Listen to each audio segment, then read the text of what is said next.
Hello and welcome to our Saturday stream. I'm Josh and this is our Fantasy Grounds Unity map and image creation. Thanks everyone for joining me today. We're going to be going through, as we usually do, any sort of news that is related to all of the art side of Fantasy Grounds Unity. First on the agenda here is the new art releases for this month. Will be a follow-up to the Abandoned Places art pack, and it's going to be Abandoned Places 2. Inside of here we have a whole bunch of new brushes, a whole lot of new brushes, and tons and tons of new decorations. This is a rather large art pack, something around 250 images or so, and some new tiles as well. So a bunch of stuff there. In addition to that, let's just go all the way up here. We'll go over to our next art package, which will be released here. And that is a new jungle art pack. Inside here we have a new background, as well as a bunch of new brushes for doing cliffs, vines, stonework, all kinds of cool stuff there. As well as the meat of this is really all in the decorations. We have lots of new plants, different types of jungle ruin structures, and so on. So lots of fun stuff. And there's actually going to be an additional art pack as well that will be coming out after the fact, which is more of those kind of jungle art assets. So keep an eye out for those as well. As I said, those two will get released this month. So if you do have your art subscription, you will get those for free. Otherwise, they can be purchased through Steam or on the store. And great. I hope everyone's doing great this week. That's pretty much it for the news. There's not a whole lot coming out as far as new changes or anything that is major, besides the typical kind of bug fixes and maintenance that's going on behind the scenes. There are some stuff that are in the works, and we'll talk about those when they get closer to being in any sort of demonstrative situation there. So let's continue on here. We'll get right into it and start to create some maps. Last week, let's see here. Get into our image records here. Last week we did the cemetery, right? I wonder what we named that one. Halloween. That's what we named it, right? Nope, this was an additional one. But we made a nice cemetery area. I don't... There it is. Is that it? No.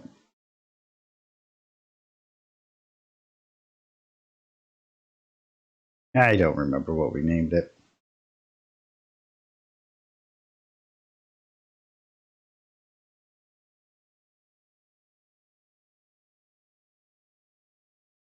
I think it's actually in our Town of Unity. Yeah, here it is. The temple. That's what it was. Oh.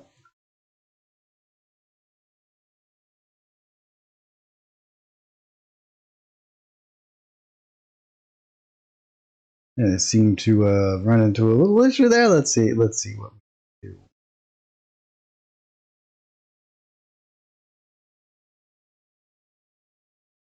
Here's our town, and looks like that the temple has a small little problem there, but we'll get that all sorted out. So we made that last week. This week we can create a brand new item. We will not be working on a Unity project this week, or the Town of Unity, the one that we're working on. I think that we'll actually get into using some of the new art packs and create some new areas there. I would really like to create a post-apocalyptic area, maybe something that's urban. What do you guys think? You guys have any suggestions?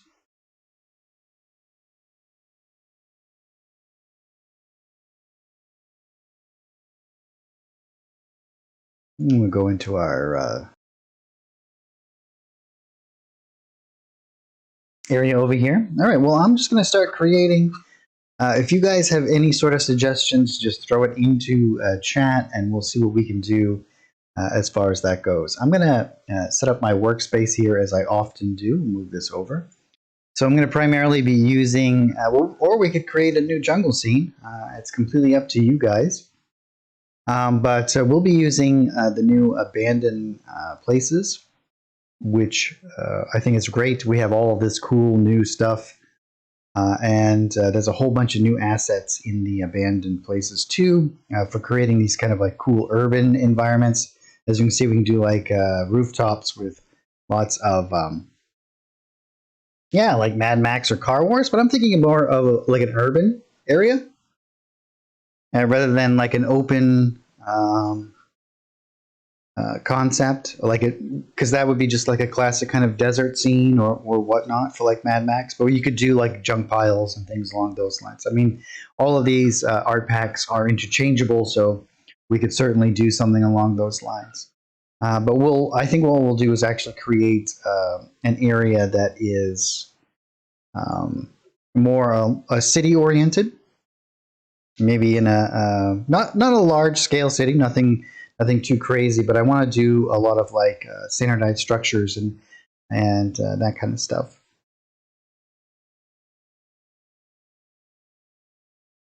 Oh yeah, we could do all kinds of cool stuff like that. We could even do like the sewer tunnels underneath and lots of things. So lots of fun stuff. So why don't we get right into it? I'm just going to right click and I'm going to create a new item. This is just going to be an empty workspace here. And let's name this post.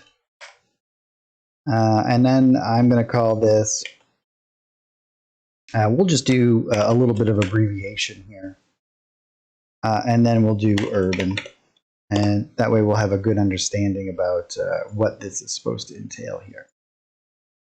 And the first thing I'll do is change my grid. We'll do 100 by 100.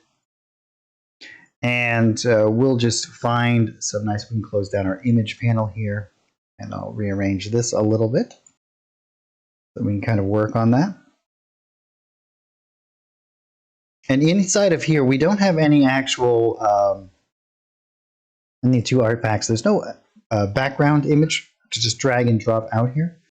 But we do have tiles, and these tiles are more for like the floors and whatnot, or roadways. So I'm actually going to be using the 2019 art package. Or actually, you know what? Let's use the new jungle background. I think that'll work pretty well as well. So let's go to jungle, map pack 2, and this new background, we'll just drag and drop this out here. And I will fit this into a good space. We're actually going to need a little bit of, yeah, bootleg arena. That sounds cool too. Yeah, we should totally make that. Maybe build in a local amphitheater or a park or something along those lines. And let's drop down the opacity of our grid here a little bit. Moving back into the Layers tab, I am just going to duplicate this, and we can then duplicate both of these.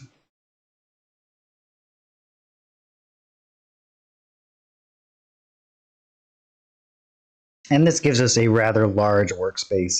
And I'll create a new folder, and I'm just going to grab all of these and just drop them right into this folder. We don't want to select the folder as well.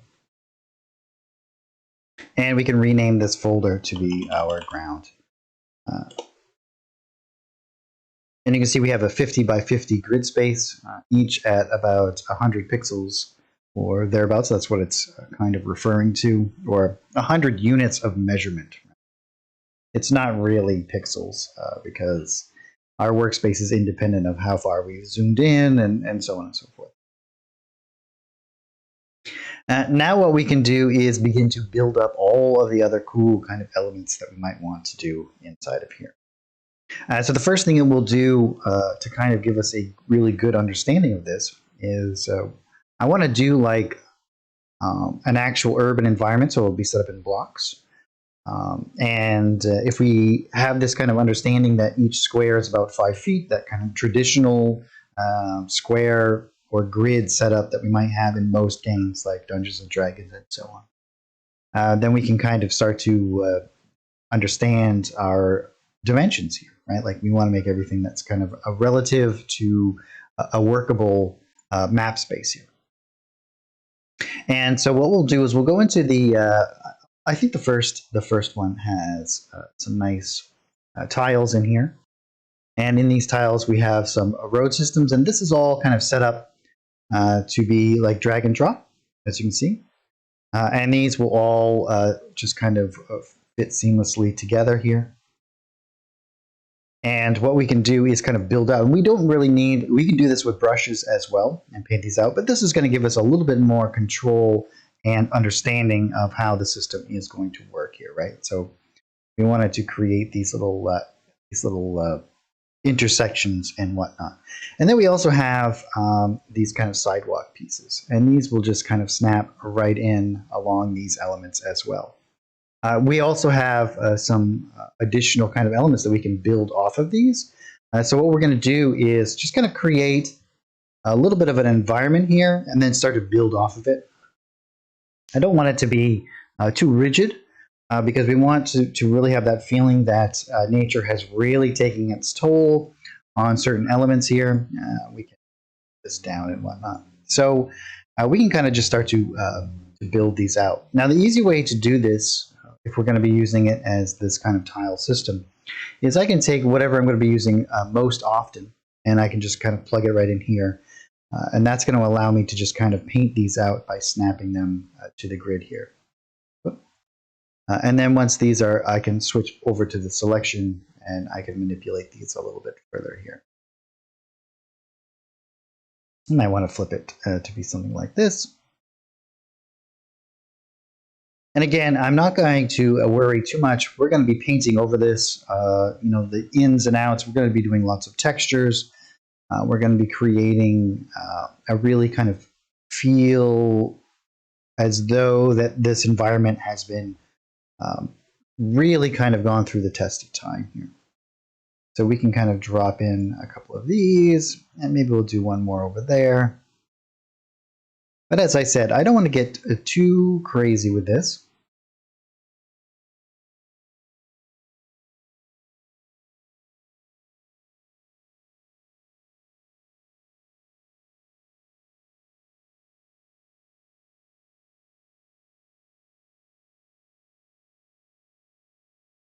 And what we'll do is create a new folder here, and we'll call this roads.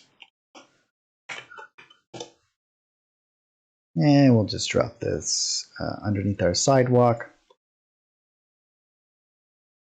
And just like that. One of the reasons why, not only for organization purposes, do we want to put everything into our folders, but it also helps us use this all as a conglomerate, right? So if I switch back over to my layer selection tool, you can see that now this is just one piece that I can use when I select this. I can still go in and change anything individually, but it kind of just makes everything into a single kind of layer.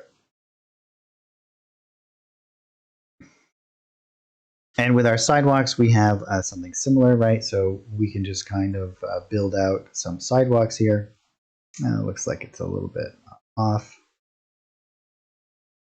I'll have to go in and adjust that. This might be my test file, actually, so it may be adjusted correctly in the final product, now that I think about it. But if you ever run into a problem where you have a hard time lining something up or whatnot, holding down Control and using your arrow keys will allow you to move something pixel by pixel. And I'm not going to really worry about this over in here too much at the moment, as I'm going to be completely building this building right on top of here, right? We can do like a little kind of conglomerate here. And what I'm going to do is I'm going to create a few of these, and then I'm going to duplicate it and put them on all four corners here.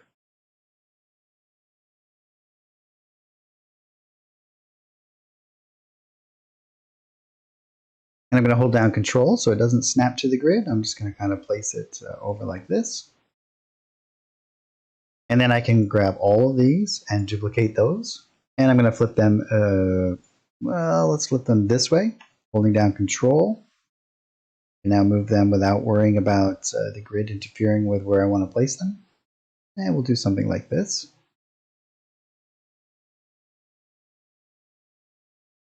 What I'm actually going to do, I want to create a little bit of separation between all of these elements.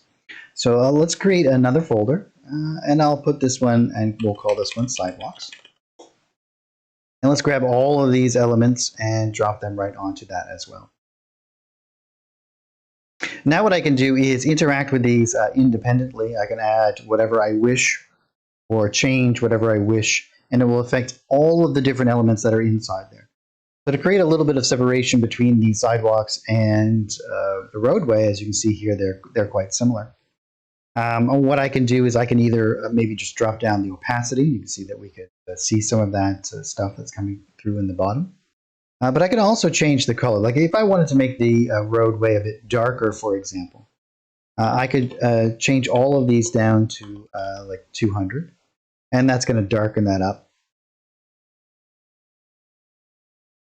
Another thing that I could do is create an effects layer. Inside my effects layer, I could change it to, let's say, adjust colors. And with this, I can then maybe lighten it up a little bit. And then I can drop this down in underneath. And you can see we can get some good separation that way. With this selected, what I can easily do is create a actual mask with this. So that I can make sure that this only affects my roadways here.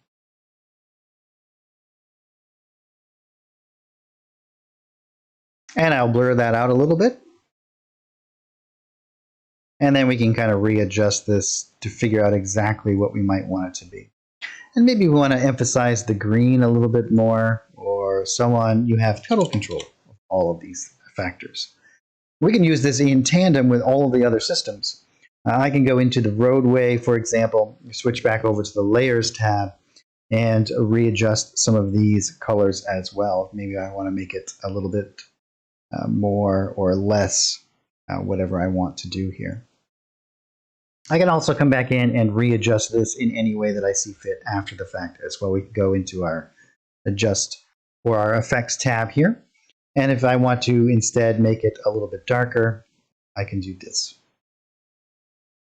And again, we can blur out those edges, or we can keep it nice and crisp.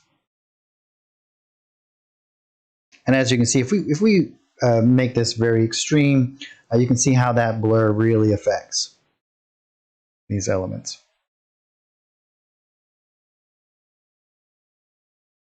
Let's drop this down a bit, maybe something. As I said, I just want to get some good separation between where is the road and where it's not. And I want to do this at a particular level, right, so that when I paint my textures over, it doesn't interfere. So I think in here will be good. I can actually drop this right inside of there, and we'll know that it's specific for just the roadways. And that way, if I add in additional kind of roadway, like let's say if I wanted to go in any other direction, I can just go in and adjust that mask after the fact.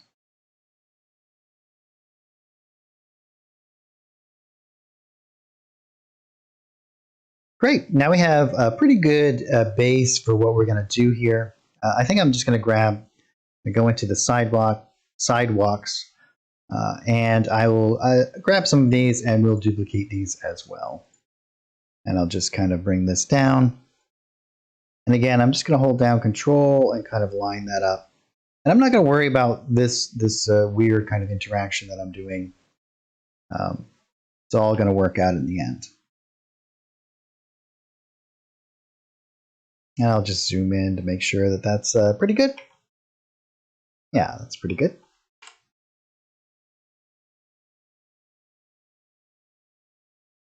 And we can create these nice little areas over here. We could even paint in some crosswalks and stuff if we wanted to. That would be fun. So the next thing that we're going to do in this, before we start to really populate these areas here, maybe what we'll do is grab a couple of these, and just extend out our sidewalks a little bit further in these directions. And we can do like some cars crashed and whatnot. It'll be super fun. we'll make the classic kind of urban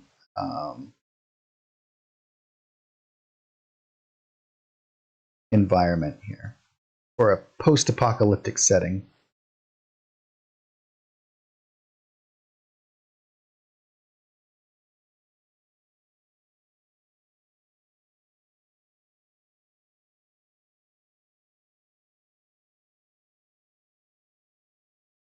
And I'll make sure that these all line up properly if they don't, and get that adjusted.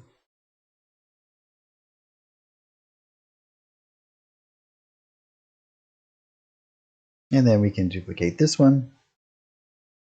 And I'll flip it this way.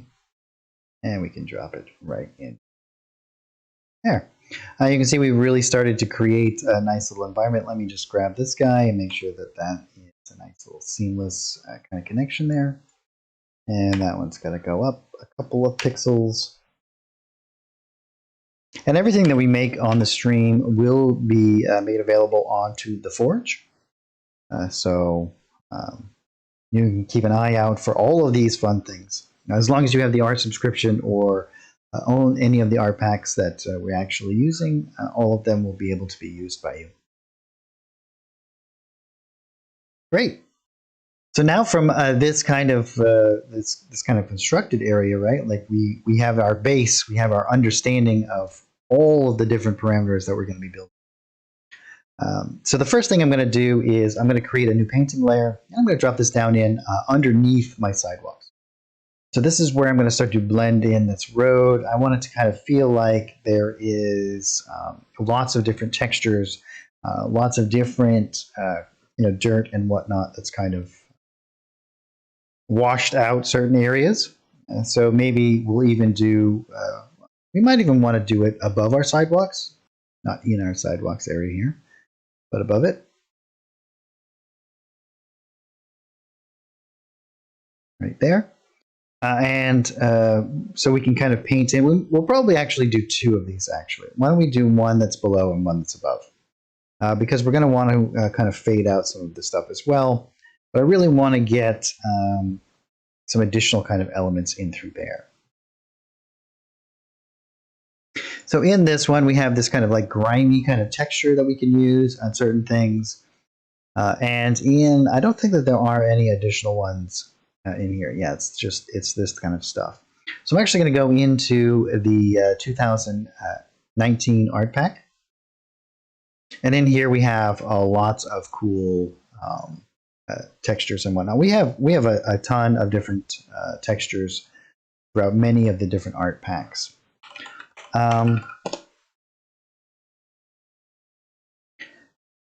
So here we have like scorched stuff and so on and so forth. And in each one of the art packs, you usually will find something along those lines, something that can be used to layer or to change the way that the image interacts with the surroundings. But in our 2019 art decoration, we have all these forest floors and grass. And we actually have in the new jungle art pack that's coming out this month, we have a new additional one as well, which is a different kind of dirt here. And so why don't we start off with this one? And what I'll do is I'll make sure I have my stamp tool selected. So anyone who is watching, I don't want to right click there. I want to use my middle mouse button. Anyone who is watching that doesn't know any of the shortcut keys that I use often. We use Control a lot and mouse wheel, and that's going to change the size. Now these particular hotkeys are specific to our painting area. So make sure that if you try to use them in other areas, they will not function the same way. So all of the different hotkeys are specific to the tab that you have selected. Here, when we use Control and mouse wheel, we'll change the size of the image that we're going to be painting with. And this is going to work with all of these, including the eraser. We can change the size of the eraser by doing this as well. Now we can also, let me just enlarge this, hold down Shift and use our mouse wheel to change the rotation of the image. In addition, we have some new added kind of functionality here. we have the RGB and A keys. And that's going to change the opacity when we hold down A. And then we can hold down R, G, and B all at the same time and make it darker and lighter. Or we can do each one, and this is the individual elements. So we can change its color. We can do all of this on the fly. And we can also use our color picker as normal here. So lots of wonderful little things that have been added in recently by Carl that makes our workflow so much easier and much more productive. So I'm just going to paint in a couple of little edges along here. I'm going to do this completely opaque. And I'm just going to rotate, change the size a little bit. And this is just going to make sure that it kind of breaks up the area over there. We'll leave this down here. We might add on to this a little bit. I might even do some out here. And then I'm going to hold down A, and I'm going to drop down my opacity quite low. And I'm going to fade out some of these areas here. And I'm just going to kind of click around and do this. This is going to create like these little like dirt patches. Kind of maybe the wind has swept in or something along those lines. We can do some in addition to the outside areas here.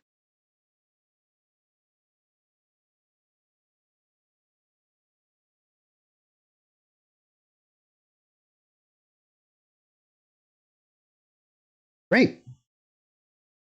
And we can rename this to be ground textures.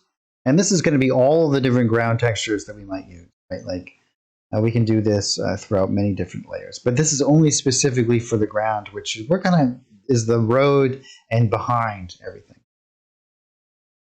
So that we don't have to actually guess about what we're doing. I have a tendency to just kind of make layers and keep going and just leave them as the default. And then I have to go back through and turn them on and off to figure out what they are. So working on keeping our productive flow in check, and we want to make sure that we name things as we progress. And then I'm going to be doing another layer of textures here. We're going to do this with our sidewalk. So here we can do, instead of ground textures, we will just do, we can actually just call this sidewalk and floors, maybe.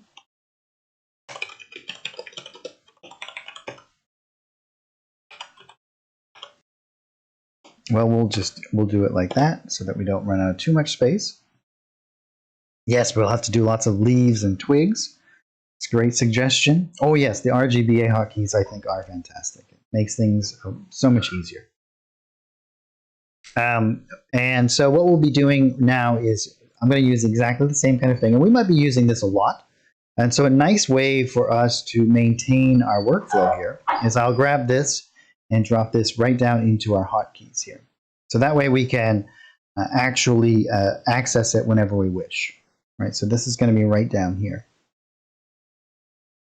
And I can actually grab this and implement it anytime in the future. So here in this particular painting layer, I'm going to be doing something a little bit of the same. You know, we can begin to paint out a little bit of this and kind of have this feeling that perhaps this is in a rather sandy dirt area, Mad Max style.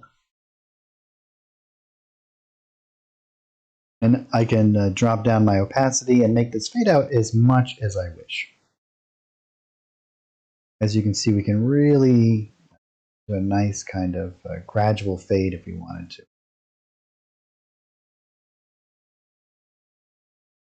And I can hold down A and increase the opacity whenever it's needed.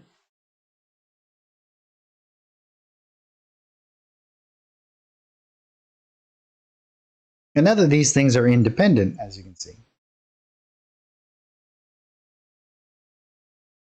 I can interact with them separately. I can actually create whatever the shadows I need, or I have using the layers to my advantage, I'm able to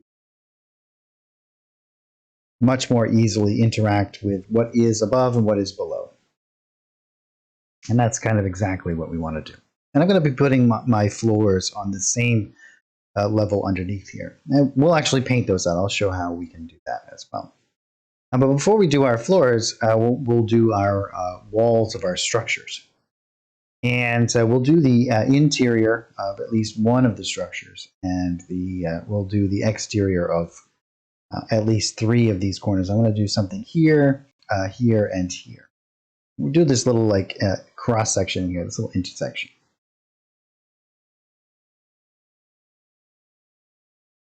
Now we can move back up and go into our abandoned places here. And inside of here, you can see that we have some nice little elements that are these kind of rounded things. We could do actual. We might actually do. We'll do some. Yeah, we can do all kinds of stuff. We can do lots of stuff. We'll have some fun. We'll get a little bit creative here. But in our brushes, we have curb brushes, right? So we can actually create a curb along our edge. We don't have to use these particular styles. We have a divider brush. So this would be something that would go between roads if you had like a double road and whatnot. We have for our wooden fences, we have a guardrail. We have different pipes and elements that we can use to create a lot more of the urban kind of stuff here. And then we have tons of walls that we can use here, depending on the structure that we want to do here, right? We have some that have a little bit of perspective to them. And we have these brick kind of buildings. I'm thinking maybe we'll do like brick. Sounds fun. Like we'll do like this little brick exterior. So let's create a new painting layer. And this is going to be above all of the other stuff. And I'm going to call this one walls. I'm going to keep all of my walls separate so that I can easily generate all of my line of sight without having to do extra work, right? So we can generate all of our line of sight with a click of a button from all of the walls that we paint out. Which is why we're going to be using the painting system to do these walls. And we'll probably, let's do maybe 2 of the buildings. Let's do this main one, brick, and then we'll do another brick building, but then we'll do a couple of different ones. We want to have a little bit of variety here, because we have all kinds of different elements here that we can use. So we might as well kind of experiment here and do some fun stuff. So what I'll actually do is I think I'll bring this all the way to the edge. No, actually not. Let's just grab a square, and I'm just going to pull out. That's the wrong direction here. So I'm just going to flip it.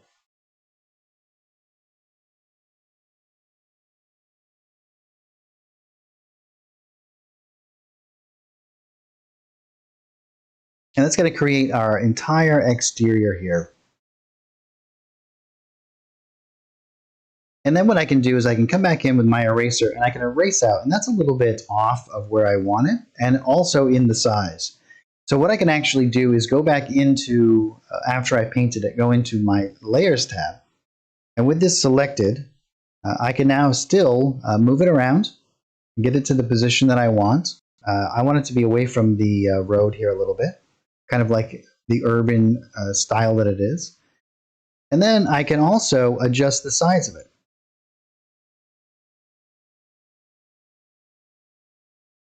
And I can do this by typing in as well. So I want this to be, let's make that 16, and I can turn off this, and let's just make that 20. And we can actually make this a specific kind of size here.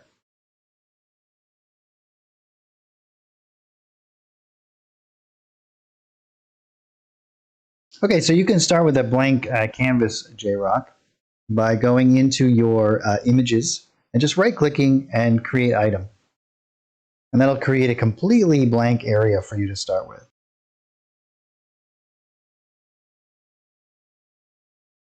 There's so many different ways to create or to start off with your image creation. So you can either like click on an item and create an image record and build off from there. Yeah, you bet.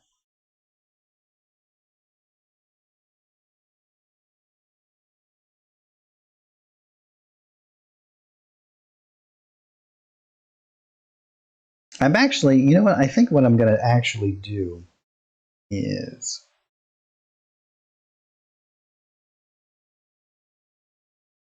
let's do this again. I think I'm going to use more of a top-down one.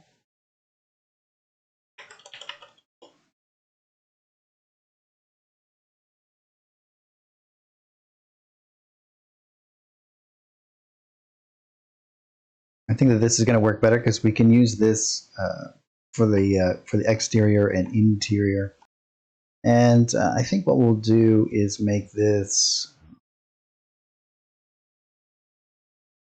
yeah, that should be good.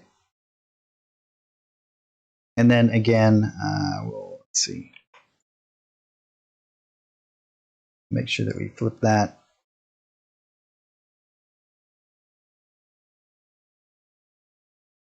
And we'll do something like this. This is in my, I believe, my test stuff. So these don't quite match up the way that they do, I think, in the release version. But I'll double check those.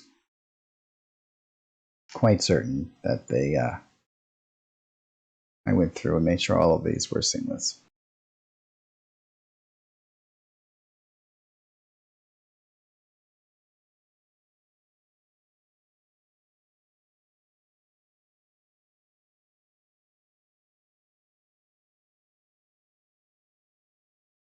In fact, I am certain of it. Let me just close that down.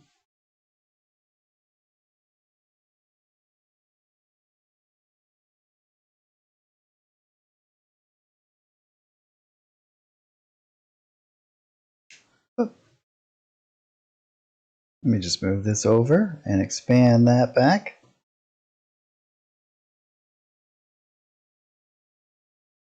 Great. And so what we can do is, as I said before, I'm going to use this on a couple of different areas over here. Let's do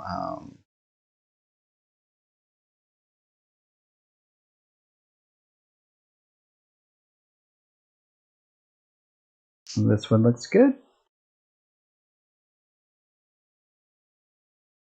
And again, I'm going to use the make sure I'm in my walls layer over here. And we can pull out another structure here.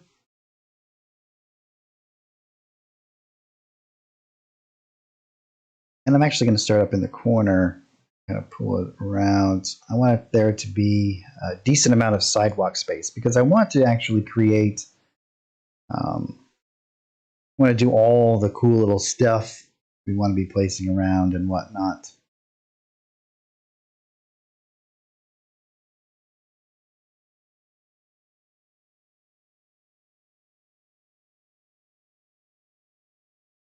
And then we can do a little narrow building. Maybe this will be like a convenience store or something.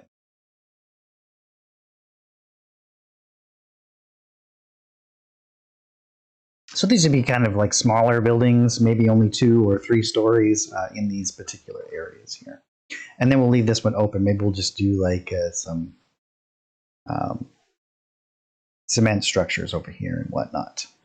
Great. So here's all of our walls, and we can go in now and we can do our eraser to where we're going to have our entrances. Now what I like to do is to set this, no, we want to do 1 by 1 here. If I set it to 1 by 1, then I know that it's going to actually remove 1 square wherever I kind of do this. And that's how we're going to be setting this up, right? So you see the size of our squares here. We have a decent amount of workspace here. We're going to be creating a decent. Even this one here is going to be. It looks as though it's, several squares across here. So let's do our entrance. Maybe we'll do like a corner entrance over here. Oh yeah, hot dog stands, taco stands. Perfect. Maybe we'll do like a corner entrance here. So we'll just erase back this corner. and then we'll put in our entrance along that way. In here, let's do a couple of different entrances. We can divide this up into several little stores or entrance ways and so on. And we're going to kind of do this haphazardly, so we might adjust some of this stuff as we go. So we'll do a double door there, and maybe a single one here. And let's do a single one here.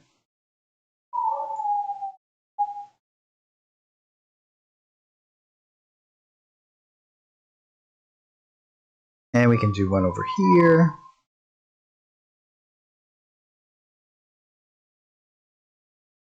And maybe we'll do a couple here. Let's do one there and another one here. Maybe we'll make this.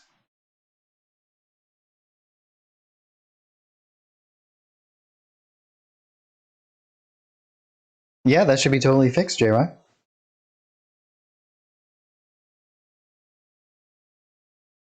I haven't seen an error from erasing in some time. So if you do encounter any problems along those lines, please let us know. Great. So here we have all the different elements here that we're going to be using for our buildings. We can kind of, and what I'm going to do, I'm not going to worry about how much they blend in at the moment. If that does become a problem, we'll take advantage of that.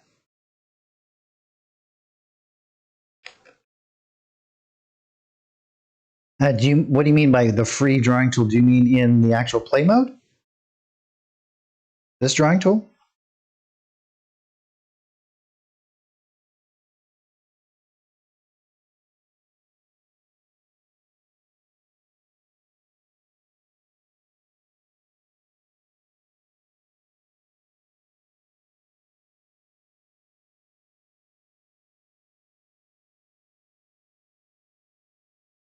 So this seems to be all functioning normal. Are you talking about from up here? We also have access to all of these up here as well.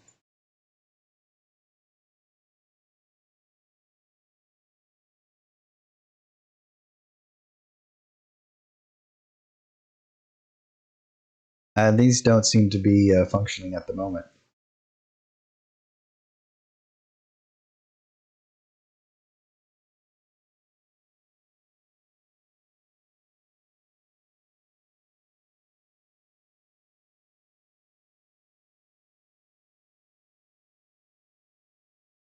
And you can also access it through here. So drawing, let's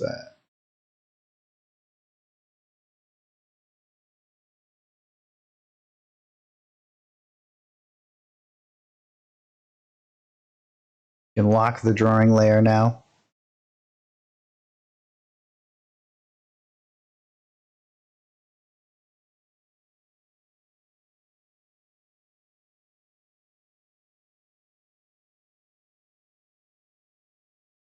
But now that particular drawing element doesn't seem to be functioning. There does seem to be a little bit of wonkiness there, huh? I'll do some investigation and see if we can uncover that. But I don't have any errors while using it. If you do get an error, make sure that you let us know for certain. But I'm probably if we close this down and reopen it.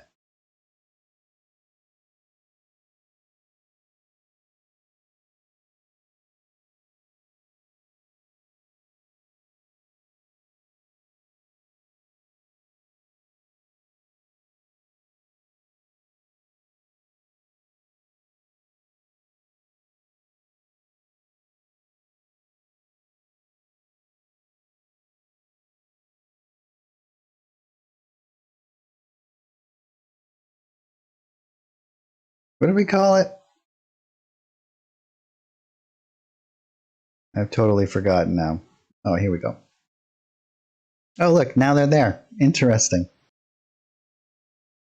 They were there and it was working. I just couldn't see it. It wasn't updating properly.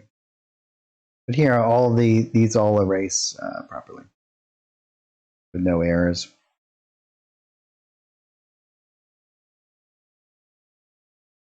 Yeah, you might have to pack up the campaign or do the compiled logs and whatnot. But absolutely. Great. So now with all of our walls done here, it's a simple matter of going to our line of sight, and with all of this selected, we can duplicate painted layer as walls, and we can create all of our LOS without having to do any other additional work. And we can actually do it now. We want to make sure that it's walls, and then boom, and there it is, all of it. And we can kind of interact with this and put in our doors and windows and whatnot, but this will all be all functional and completely good for us. So let's create a new painting layer, and we'll drop this in underneath our walls but above our sidewalk. Below our sidewalk textures though, because this is going to be where we're going to put in our floors. Yeah, J-Rock, that's always been there. Yep, yeah, as long as you paint out any of your walls and whatnot, one of the advantages of using the painted layers. In the line of sight, we have this duplicate painted layers as walls, and you can select any sort of terrain you wish. So for example, I could do, if I wanted to have them all, well, let's say I wanted to have them all terrain, for example, I could do this and it will duplicate all of them as terrain, for example.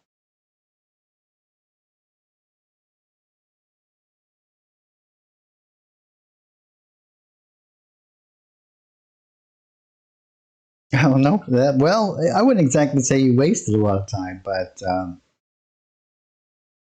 it is something that's it's great for using when you're painting out these walls with brushes and whatnot. And you can see it'll generate all of the line of sight right down the middle of whatever it is that you've painted out. Sure, yeah, let's do it. And you can do this. It doesn't have to be necessarily with an image. Let's go to our. I'll make a new painting layer, and we'll just hide this for right now so that we don't interfere with it. Just to demonstrate, and we'll do a couple of different things here. So here, I'm on this painted layer. I'm going to paint out a circle, a square, and then I'll use my line tool to create a couple of these elements here. All right, so here we have 3 different shapes that I've just painted out very quickly. I can go over to my line of sight tab, and then with that layer selected, I've painted all of these out. And I'll select walls, and I will just duplicate paint layer as walls, and boom, it will create all of the occluders necessary in a new layer, matching all of the areas that I just painted. Yeah, so you can paint out all of your walls, erase all of your doors, do all of those things. I could even, and I probably should have done all of my interiors first. So let's actually do that. Let's delete this, delete that, and I'll delete that wall layer. So here in this particular wall area, let's go back, and now let's go into our assets. And I'll grab some additional kind of wall elements that I'm going to be using on the inside. I think that in the first one here, we also have some nice wall elements.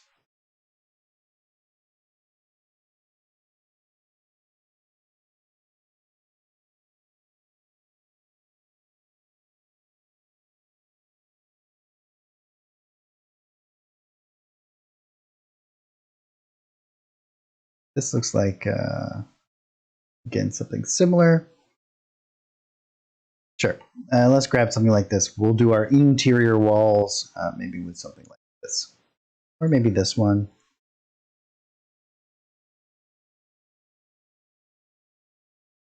Maybe I'll replace that. So yeah, let's do that. I'm just gonna quickly erase this. Let's do this one over with one of these.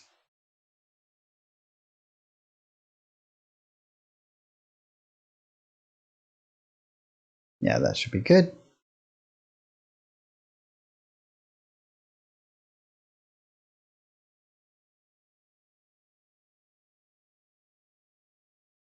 And we can come in and erase out our elements. Let's make that down to here.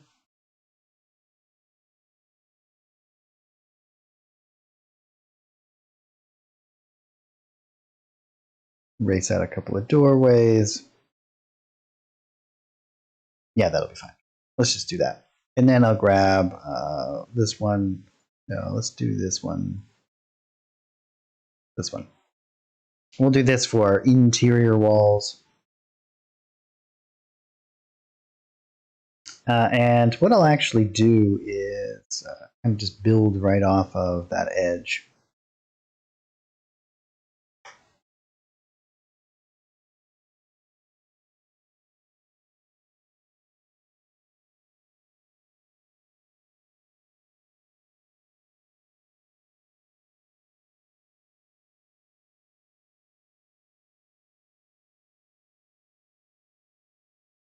And I'm holding down Control to snap to the grid system.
And we're just going to build in a couple of these areas. And then again, I'll go back in and I'll grab my eraser.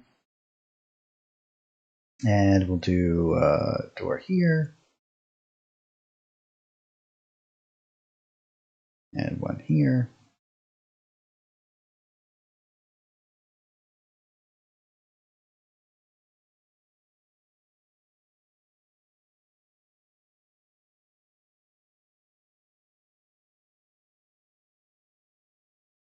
Great. And now we have all of our interior and exterior walls all created here. So again, I can go back into my line of sight and just go boom, and there they are. All done. Some of these overlap a little bit here. So I'll just come in and do a little bit of an adjustment here.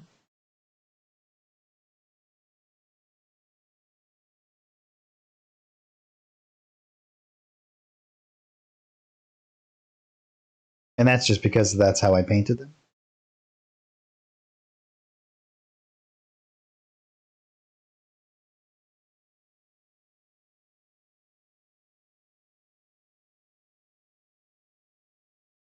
Which I should have done my interior walls first and then painted the exteriors over it, but it'll be fine. We're going to be doing roofs and all kinds of stuff, but perfect. Now I can go back into this particular area, and this is where I'm going to be putting my floors.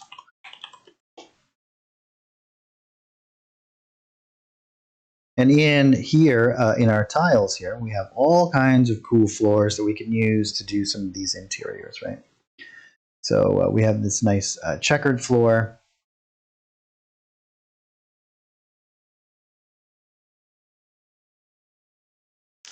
Sure.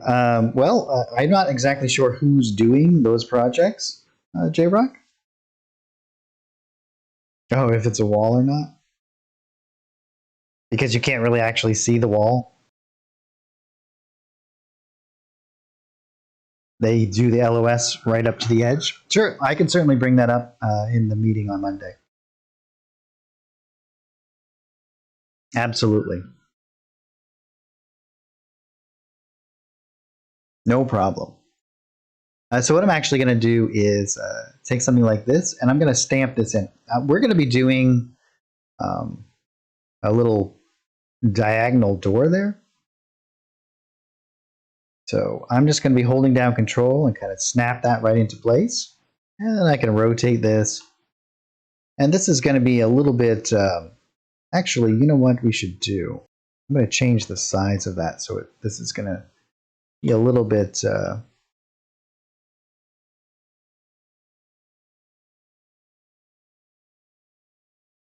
yeah, something like this.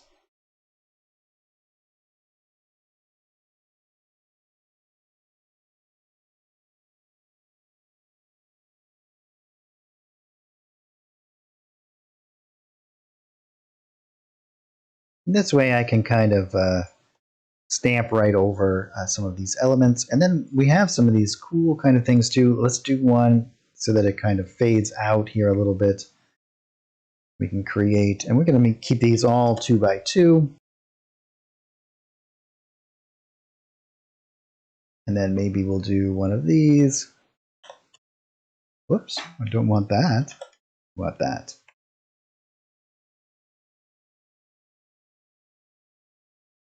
And we'll fill that in a moment.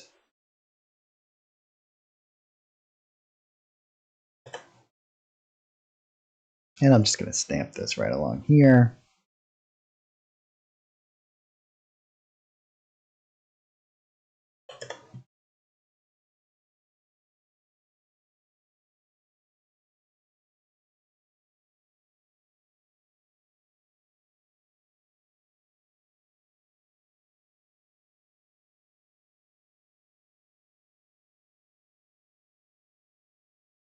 Oh, good afternoon, Steph.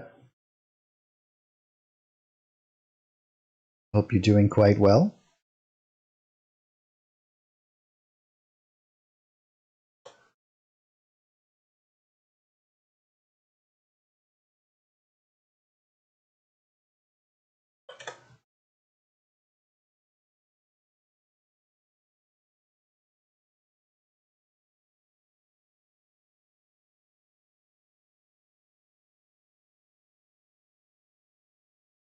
Hello, Wizarin. How are you?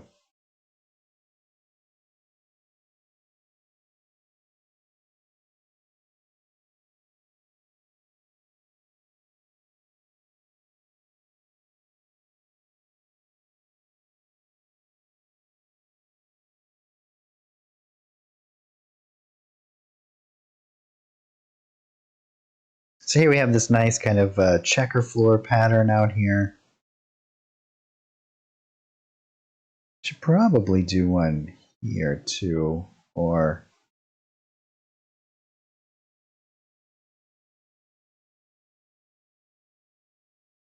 we could do one that's underneath and kind of at an angle, I think.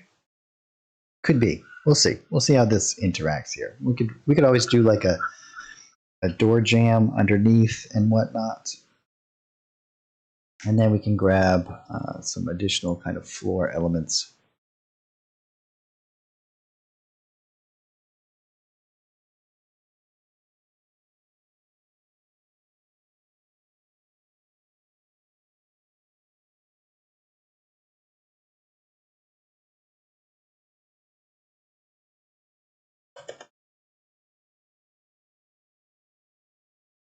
Let's do this 4 by 4.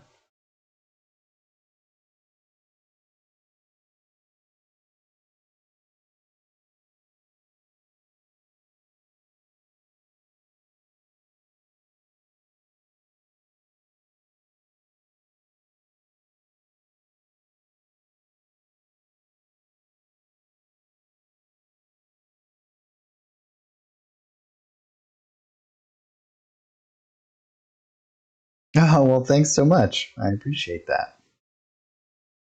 I'm sure your maps look great.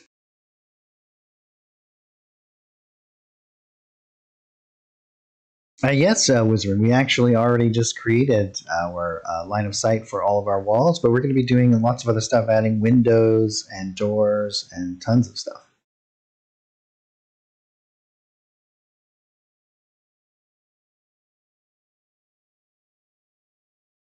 I think that in this one as well, we have lots of cement elements that we can be using, so I'm going to be doing that. We'll do make these 4x4. Do a nice kind of cement floor in through here.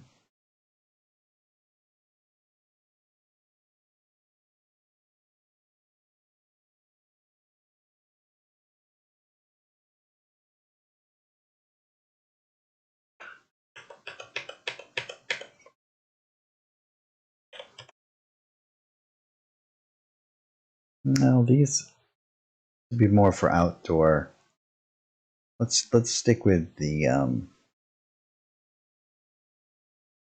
these kind of elements here.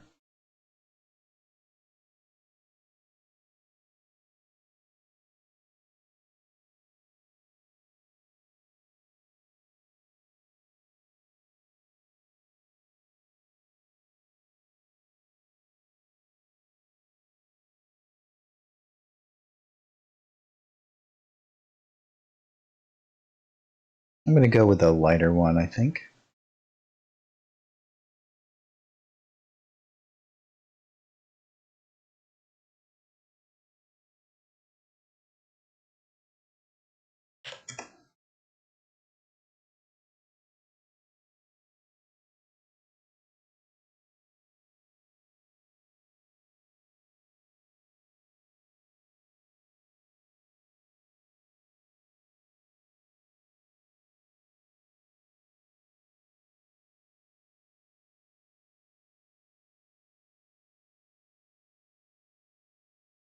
And just for time's sake, we'll do some of these a little bit faster here.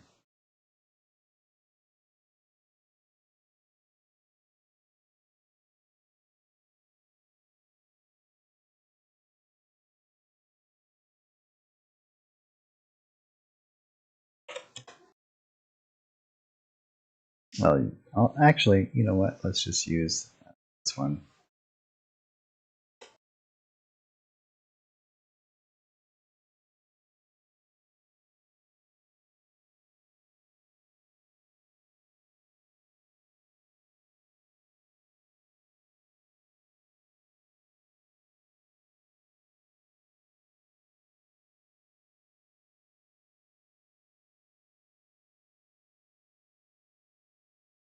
Great, there's all of our floors.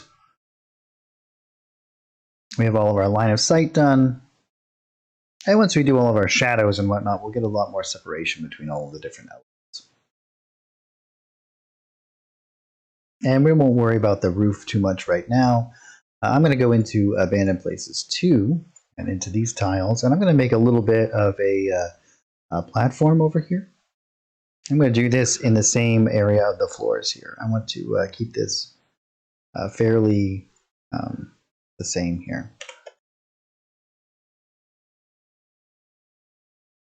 And so we'll do like this raised kind of platform. There is. Let's do one of these.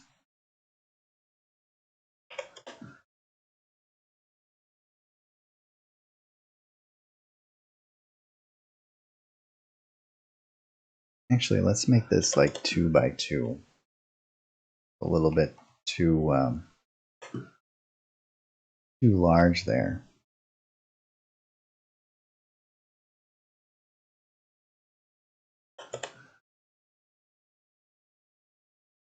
Oh yeah, you bet. Take care, Jay. Right? I hope you have a great day.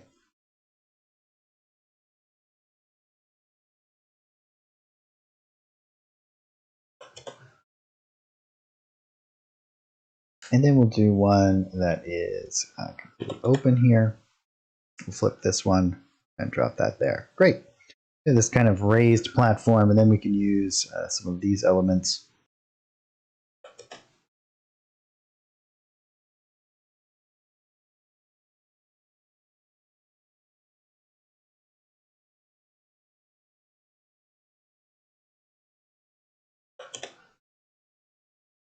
Kind of build this and make sense here a little bit.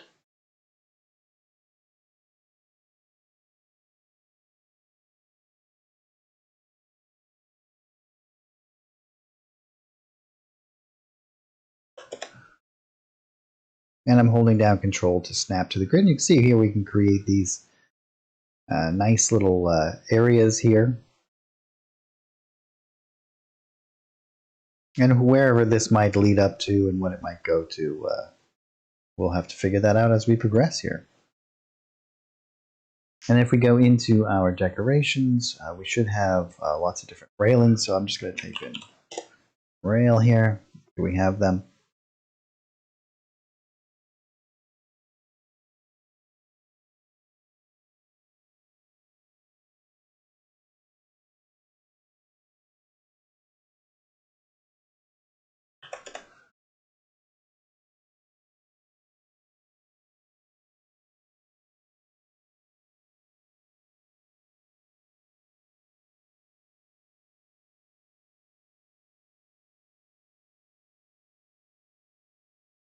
Good afternoon, Billy.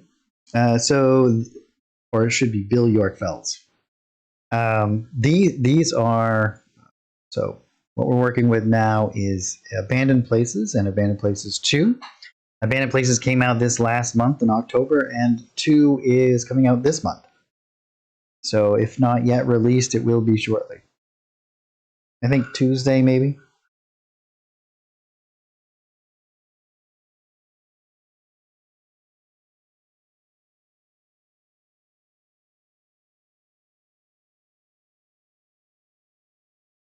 All right. Now, with all of our base kind of stuff set up here,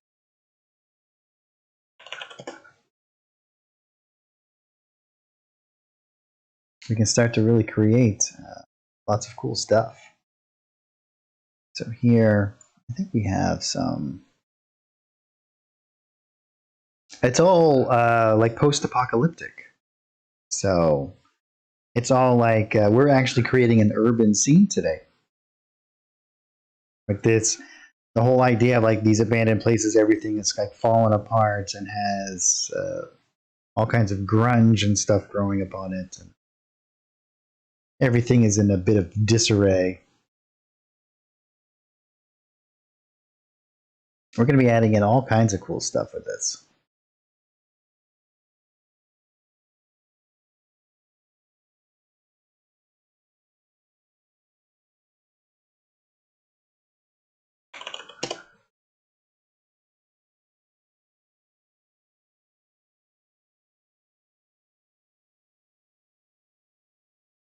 Yeah, like The Walking Dead.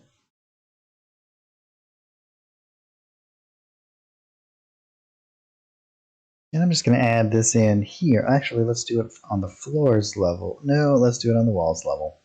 We'll build up some stuff around it. We're going to be making like a little corner door here. So we'll have to add in some additional kind of elements here, which we can do that pretty easily. Going down to the floor. Basically what we want to do is just have a little bit of tile that kind of sticks out there. Or you know what, we can probably just cover it up with an entry area or something. And then we can grab some of these other doors, and I'm just going to place these.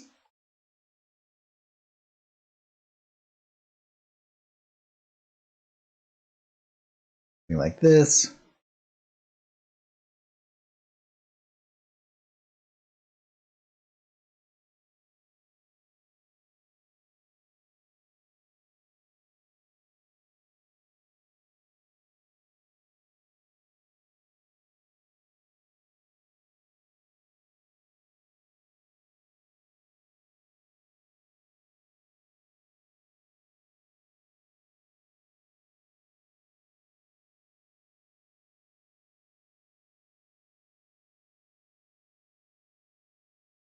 And we'll create little door jams and whatnot. We'll do the whole nine.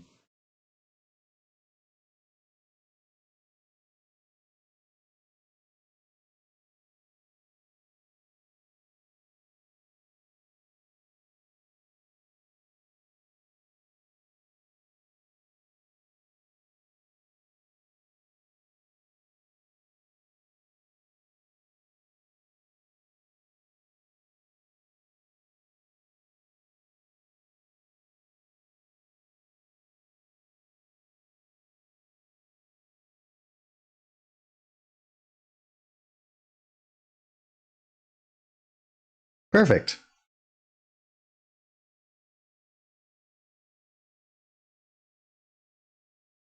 Now, before we get too much further, I'm going to do a simple shadow layer here. We're going to do it with an effects layer. And this is just going to help me separate all the different elements that we've already created so that we can have a better understanding about when we look down at this, we want to be able to see all the different elements, and it's going to help us kind of see, or me. Don't want time of day. We want adjust colors. I'm just going to drop down that and just increase the blue just a little bit. Maybe we'll do like 52.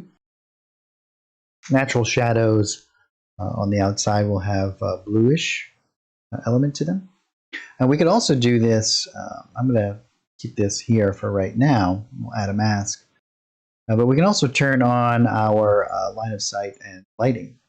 And our walls will also create some shadows here. So if we go into our lighting system, we can set up our ambient lights, and we can do like sunlight, for example. And we can create shadows already, change our direction of our sun. And this is not going to, we don't have anything for our doors yet. So you can see our light is going to be coming, no roofs or anything along those lines either. We'll darken up our shadow color here a little bit.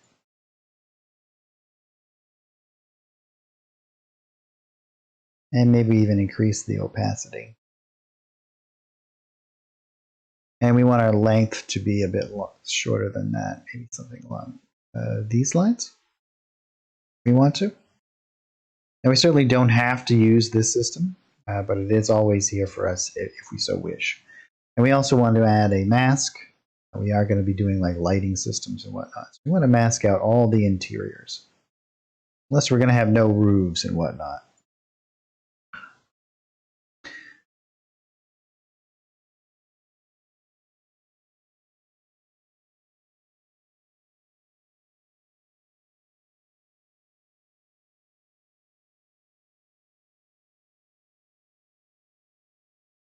Great.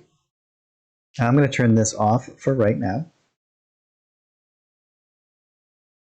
And we're going to go back into our Adjust Colors tab here.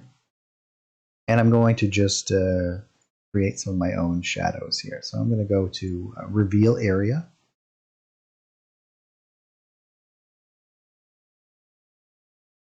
And we'll blur that out a bit. And I'm going to be able to do some on the interior as well. I'm going to do this coming off of all of the doors. I mean, all of the walls. And we'll drop this Adjust Colors down in underneath all of our walls here.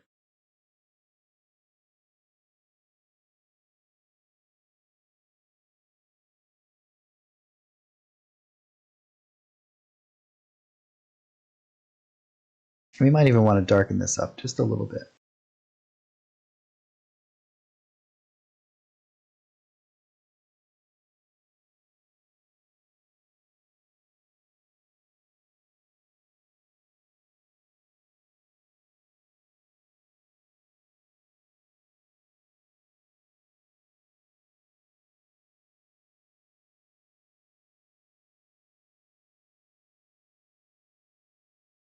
You can see this is going to help separate all of this stuff.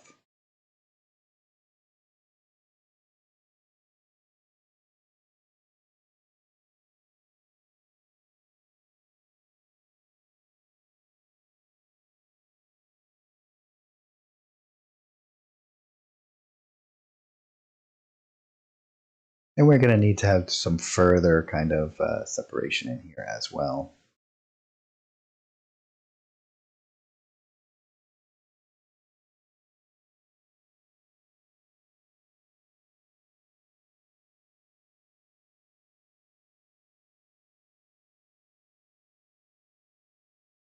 And what I'll actually do is duplicate that layer. We'll drop it down in underneath. And this one will make it a little bit lighter, but I'll back this off. So let's go to Hide Area here.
Nice. So you can see we've already developed a little bit of separation from our buildings and our background. We want to actually add in a little bit shadow coming off of here.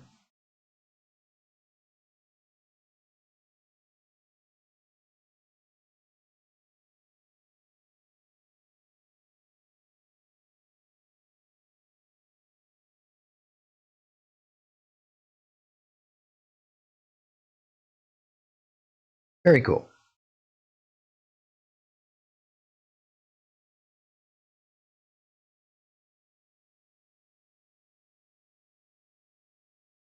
And we're going to build out like a little platform here and whatnot. Who knows what this is, but we have these little steps that kind of go up. We can actually add in a little bit of a shadow from that.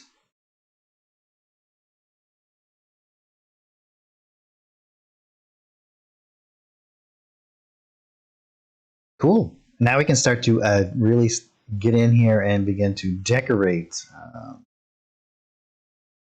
some of these elements here, right? So we could, for example, go into our decorations.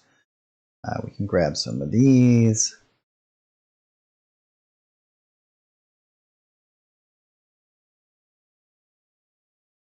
And we want to do this probably beneath our wall layer. Maybe we'll do another painting layer.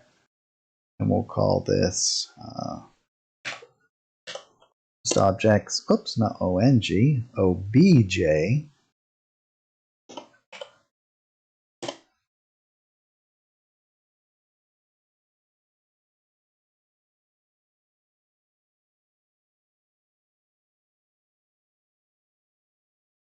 Do like a car up on the curb here.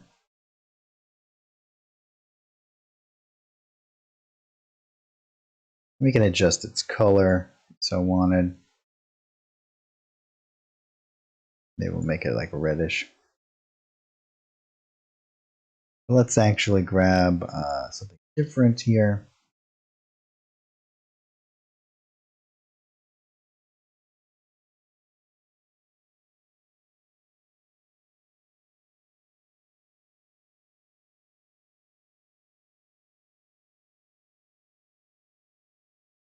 And we can go all the way up to our other art package.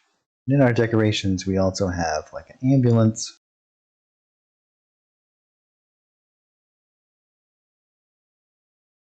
We'll grab this one.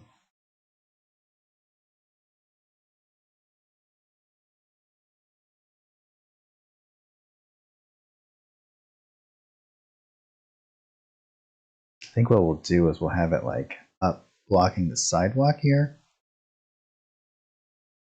Like this.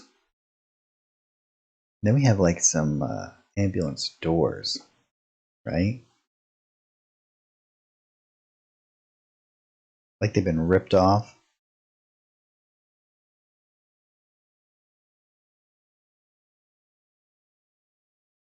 And now we can add in some additional kind of line of sight for this stuff. Yeah, this is going to start to get cool here.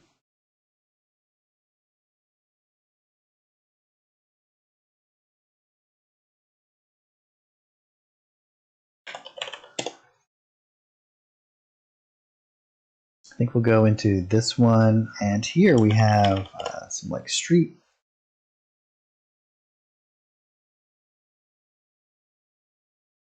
Like cross signals and whatnot.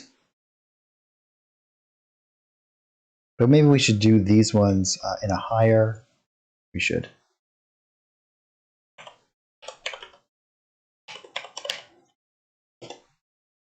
And then here we can kind of do stuff like this.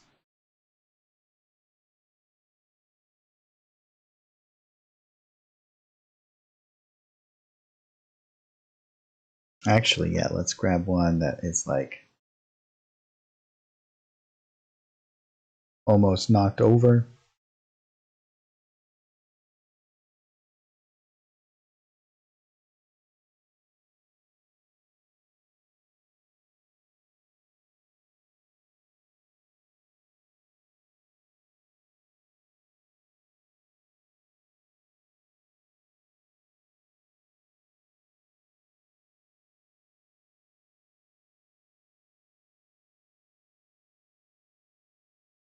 And we'll be jumping back and forth between these. There's lots of cool stuff that we can use. These little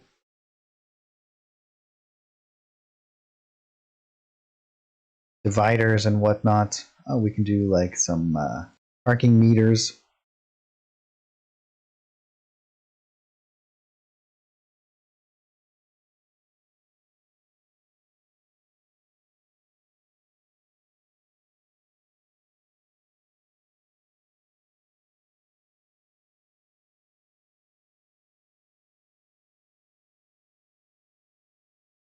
We don't have any military vehicles yet.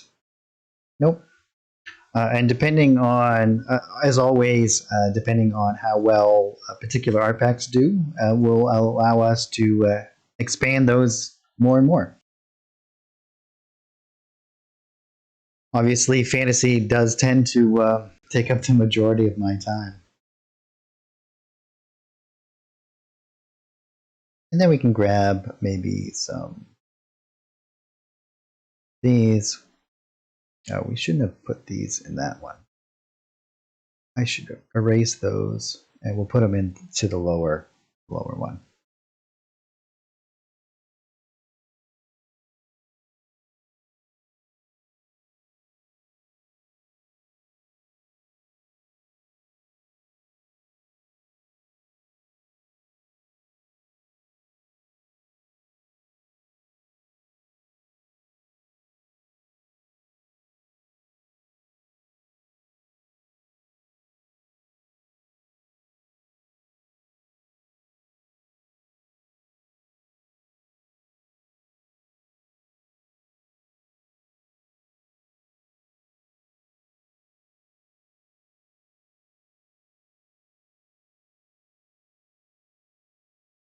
Oh yeah.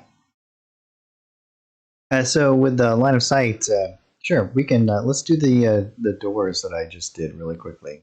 All the line of sight, it all snaps. Once you go into the line of sight tab, all the tools will work as expected here. So here, let's go to a door. I'll have the line tool selected, and if the magnetic snap is on, it'll just snap directly to this. Let's not do it in a new layer. Let's do it in the same layer.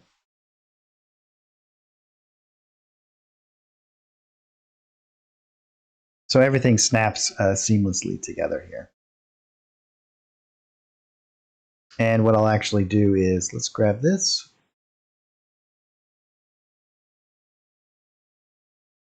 And then I can just shorten these up to where they should be, and so on.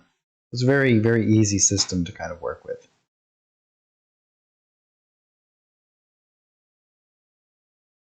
Snaps right in place. And I'll double click to end it. Again.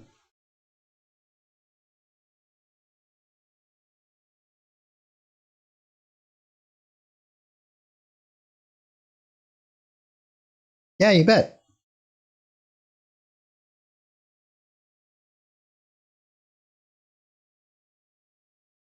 The system is quite intuitive and works rather well. Here, let's grab these. I'm just going to move this out.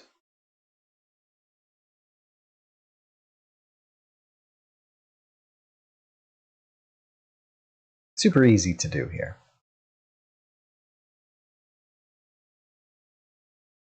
As you can see that this is quite a bit off here as opposed to where the doors are. So all I'm going to do is just, whoop, not that. I'm going to go to my selection, grab these, and then I'm just going to move them out a little. I'm holding down Control and using my arrow keys and moving it right to about where I want it to be. Let's do it right to the outside edge of that.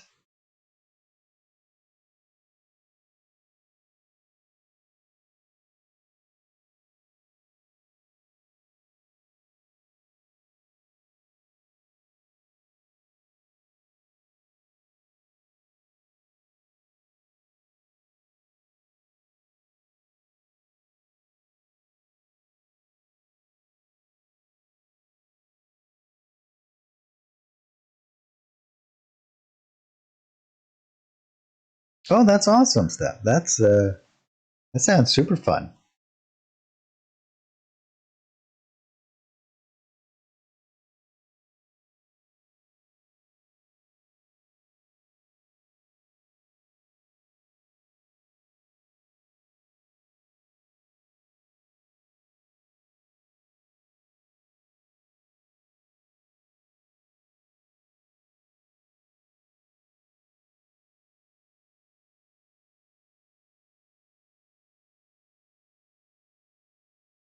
And we can, if I want to, right, I can pull this apart and reattach this here, snap right to it.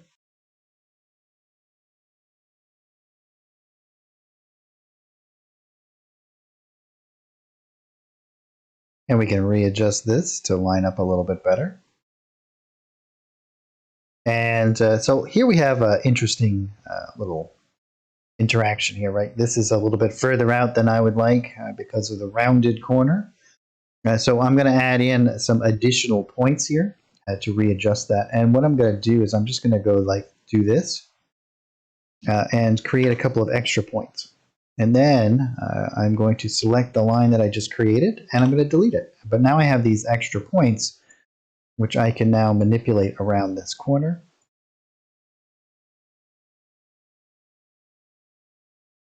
And I will probably do the same here. We can just readjust these a little bit.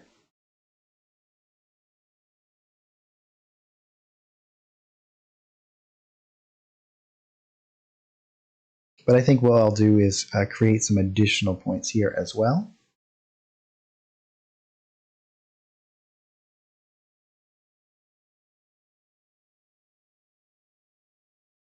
And we'll move this one here.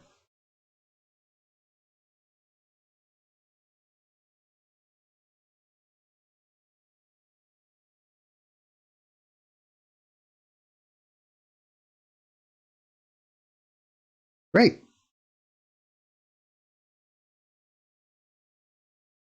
Lots of cool interactive spaces that we have already.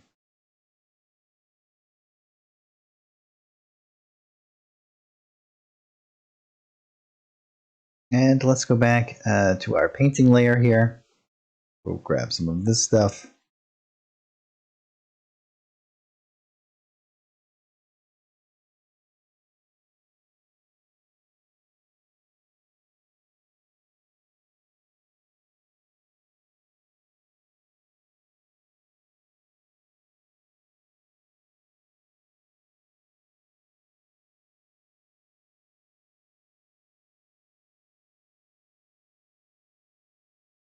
All these little incidental things, I think, adds a whole lot.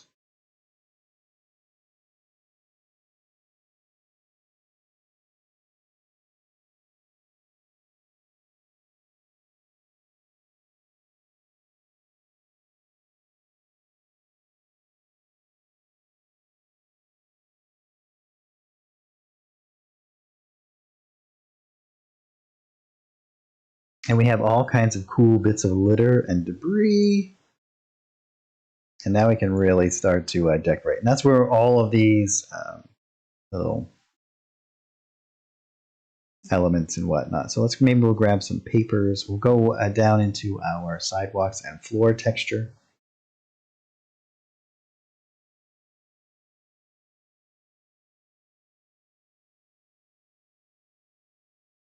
We can do some inside. We can build up all kinds of cool stuff in here as well.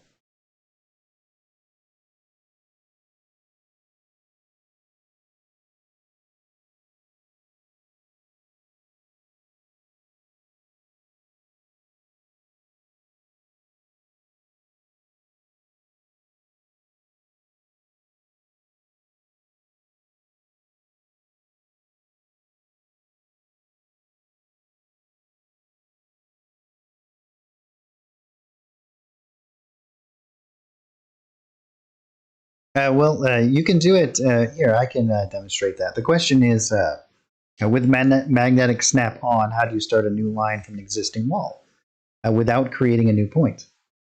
So let's say, for example, here we have a point, right? Let me go into my wall. Let's say I want to create a line of sight from this wall out, right? Let's say I have another thing out here. And what I'll actually do is go beyond the wall and do this, and that's going to create the point for me as I overlap it. And then I'll go back and I'll just select that point and hit delete to get rid of it. The reason why I do that is because it is very difficult to click directly on the line. And when you do, you can see as you zoom in, you're usually going to be a little bit off anyway. So doing a little bit of an overlap will actually help you. We can actually just hit Control Z. And if you ever get a point that you don't want, you can just remove that point. So the difference between deleting the point and removing the point has to do with how it interacts with the actual occluder line itself.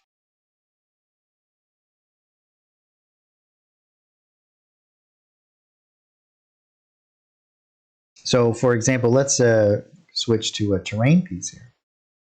And let's say I'm going to do some line of sight with this. And I want it to be connected to my wall here, right? I don't want there to be any space where my players can see necessarily between the wall. Or maybe I do. Maybe I want to have like a thin little space in there. But I'll start here, and whoops, I want to make sure that I don't create a new layer. I want all of this to be on the same layer. So I'll just begin to click out the shape of my object here. We'll keep it pretty rough. And then I'll just bring this down just like this. Now I'll zoom in and reconnect that so it follows that line perfectly. You see here I missed a little bit.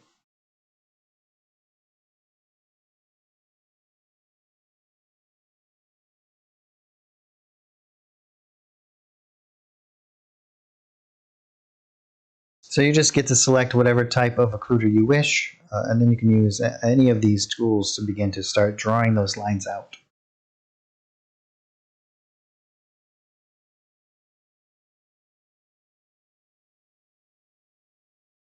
And we have some nice bits of random debris here. Let's go back to our texture layer.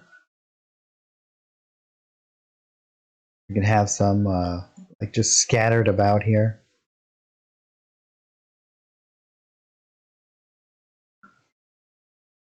We have piles of trash,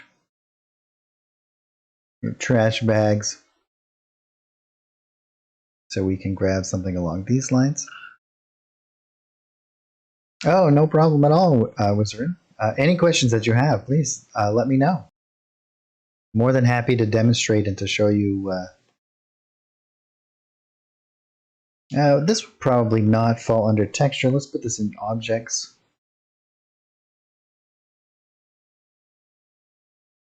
Maybe we'll do it like here. This pile of trash here. And we'll be doing shadows for all of our elements and whatnot as well. It's about 4:30 right now. This is when I usually take a break.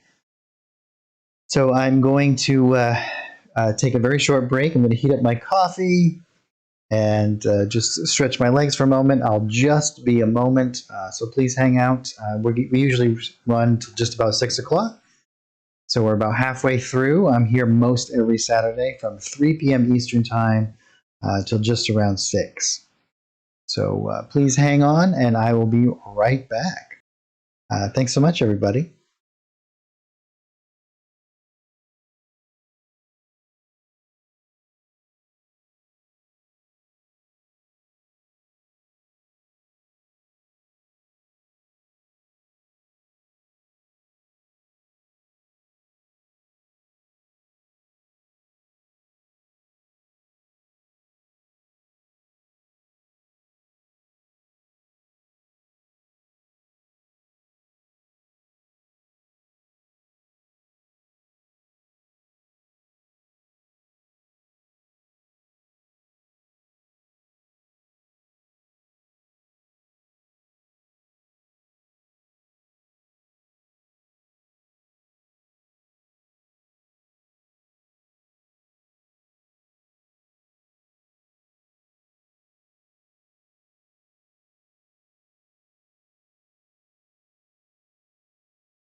All right, and I'm back. Thanks everyone for hanging out. I think what we'll do for the last half here is I really want to do a lot of little bits of detail and whatnot. So let's get into an area and get it like a really well finished state. And then we'll see how much time we have left and move into some other areas rather than do bits here and there and kind of have an unfinished area here. Oh yeah, short rest. Exactly correct, Randy. I think that that's what we'll do. We'll just kind of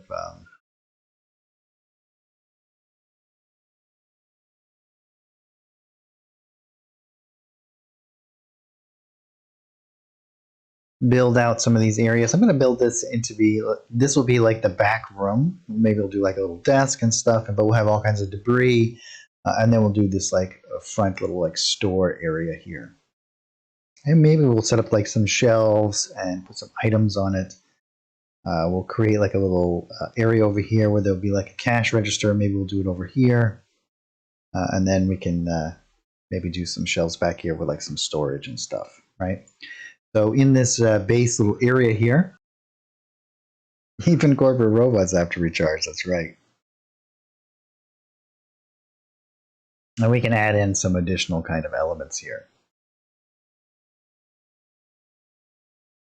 I think what we'll do is let's grab some of these like boxes and things.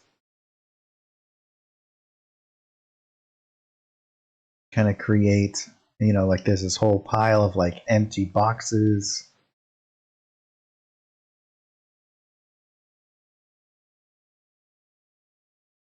And then we can add some grunge to other elements that we might need to add in, but this will be super fun here. So I'm actually going to just dive into using some of the interior art pack 2. And I'm going to use some of these elements to build out. So in here we have things like boards and planks and whatnot.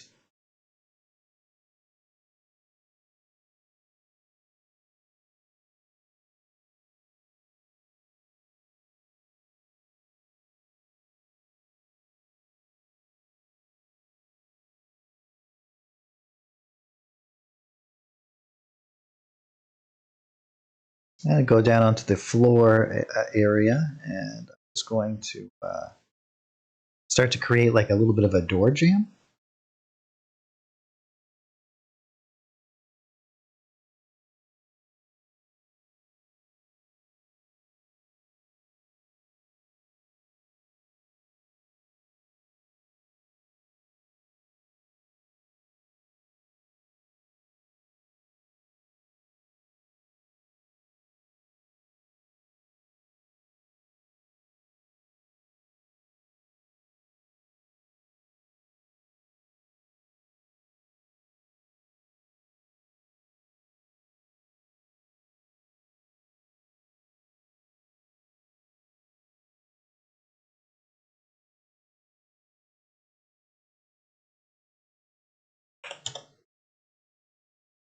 And we'll put this onto the wall layer.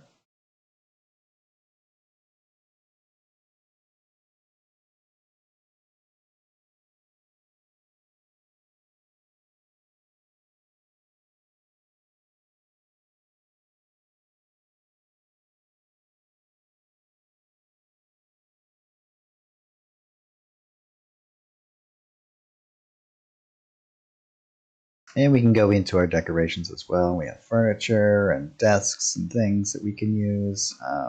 And a lot of these are like overturned and whatnot, so this will work really well with us for us as well, in addition.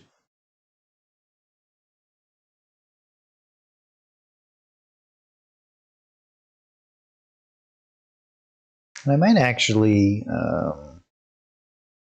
go into my wall layer here. It's all this stuff. And I might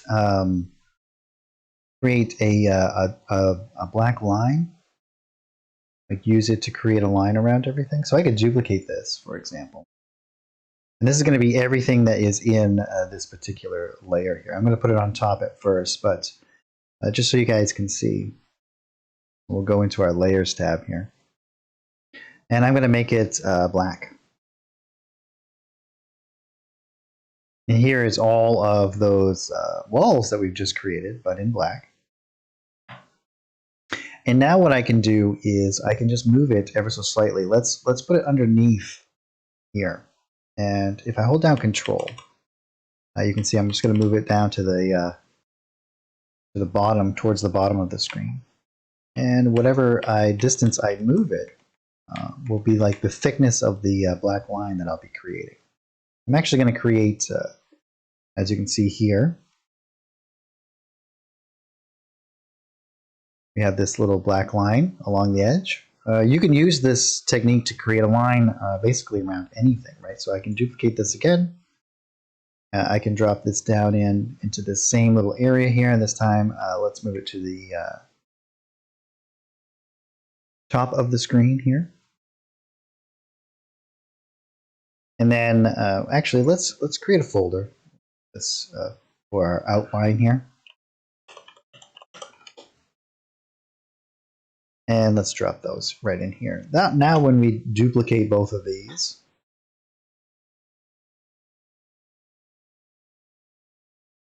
well, make sure that you hold down Control, or otherwise it'll move an entire square there.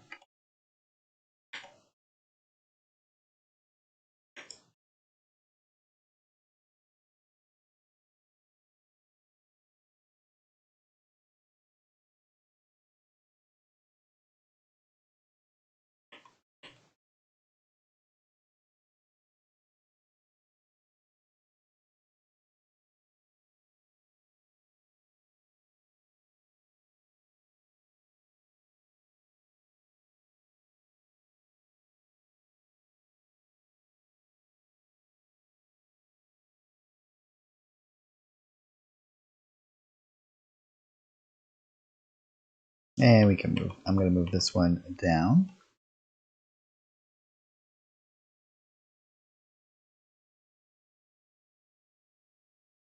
And this one needs to go over.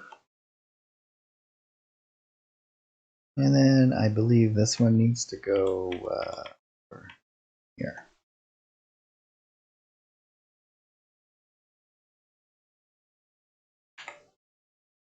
And the distance that you move it will determine the width of the line that you create around everything, as you can see here.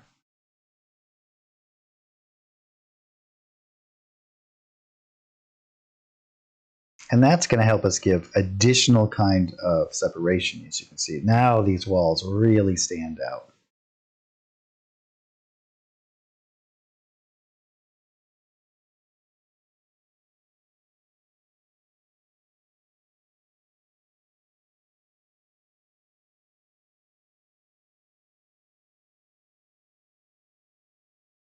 Nice.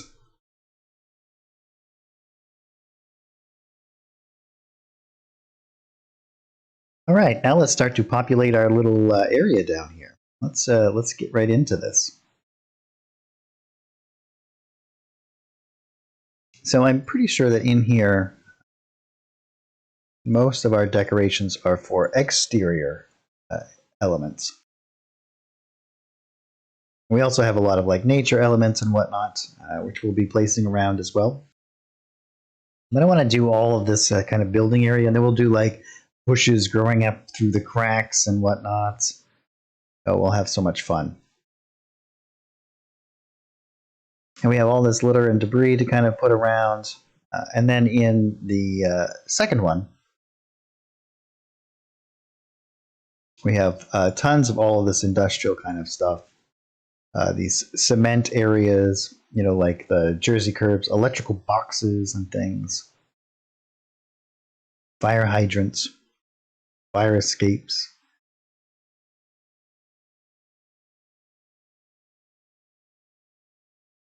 Oh yeah, we got to do a couple of manhole covers.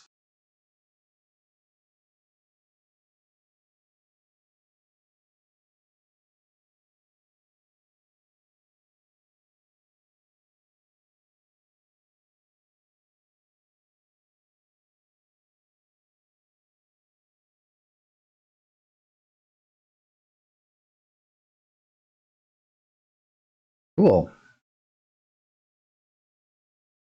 I see something and I get distracted by this stuff. It's so much fun. But we want to do, I want to do maybe like a shelf. I'm just going to type this in and we'll grab, I don't know if we want to do like a wooden shelf. We could do something from the sci-fi and then grunge it up.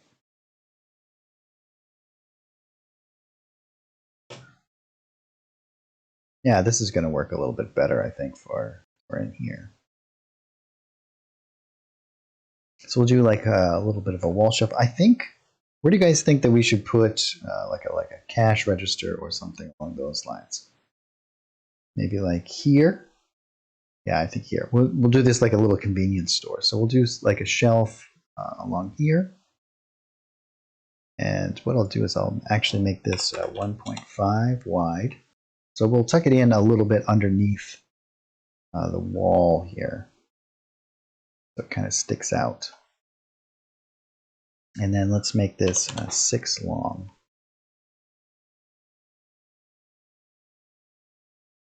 I think we'll place it somewhere like here.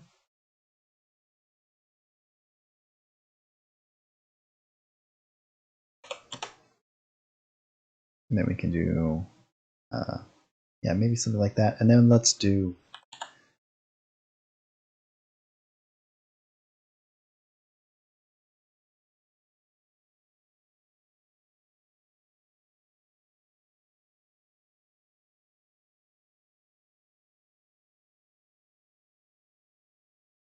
and then we'll do something in the center here.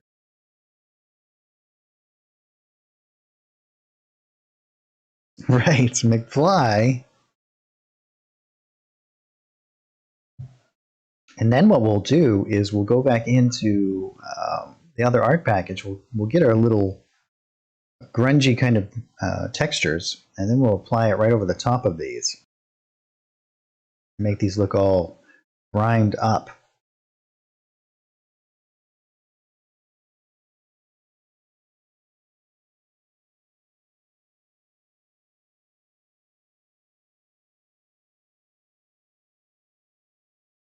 We might even want to do, I can show you guys how you can use an effects layer. Change the color of stuff as well.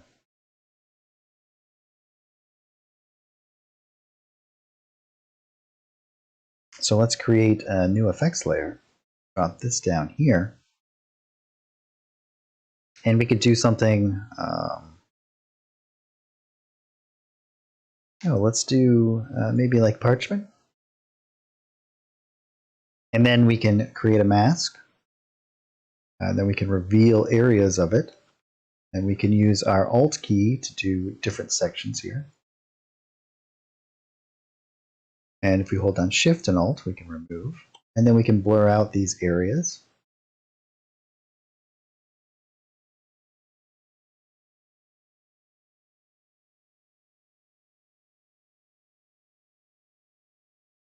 And you can use any sort of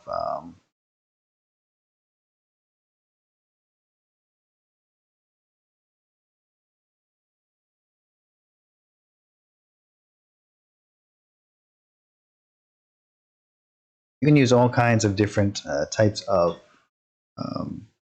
as you can see here.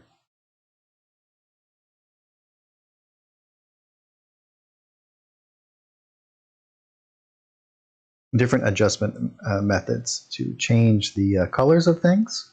We can even go into just an adjust colors layer.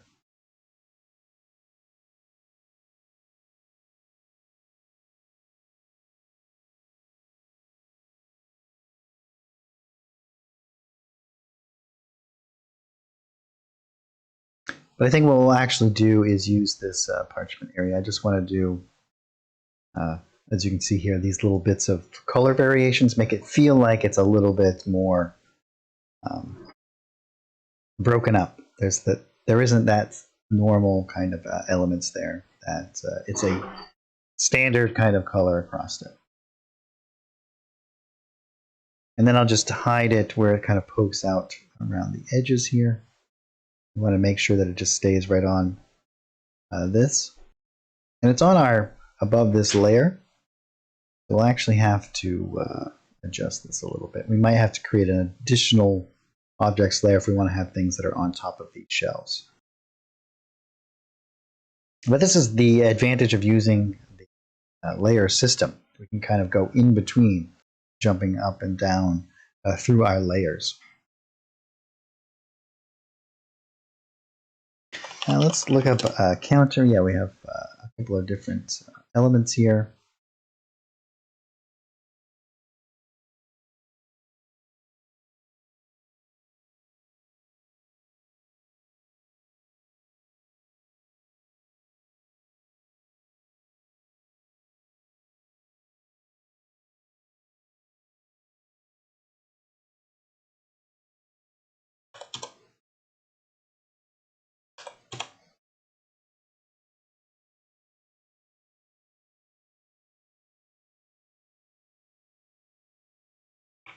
Well, it doesn't look like we're able to use it that way.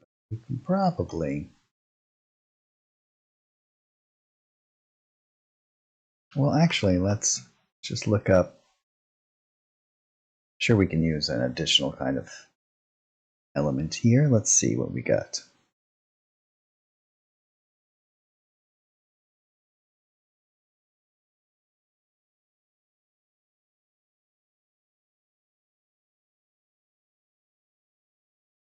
Maybe we want to use something that we can use as a brush. That'll make things a little bit easier for us.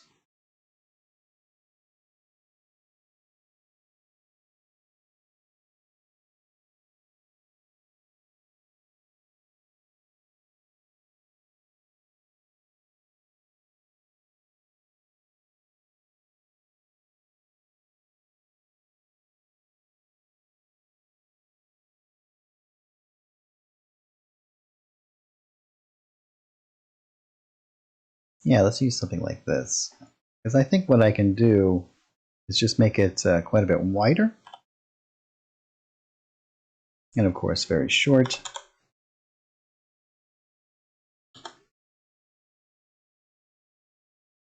Yeah, and then we can just kind of paint it out here. Maybe we'll do like 0.75.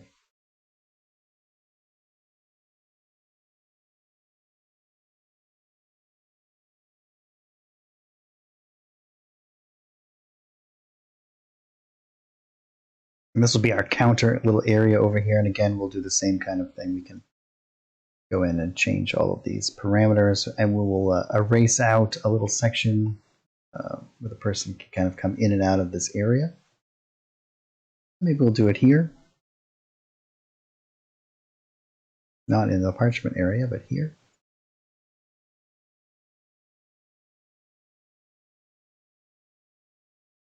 And then we can have like a cash register here and whatnot.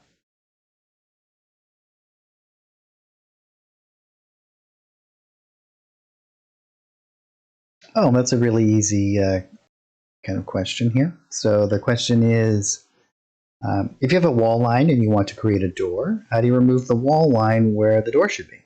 So let's just jump in here and do a little demonstration of that really quick. So here I made a quick little square, right? And then I'll jump in and I'll make a door here. Now I have this section on the inside which I want to remove. I oftentimes will do all of my doors first, but if I'm presented with this situation,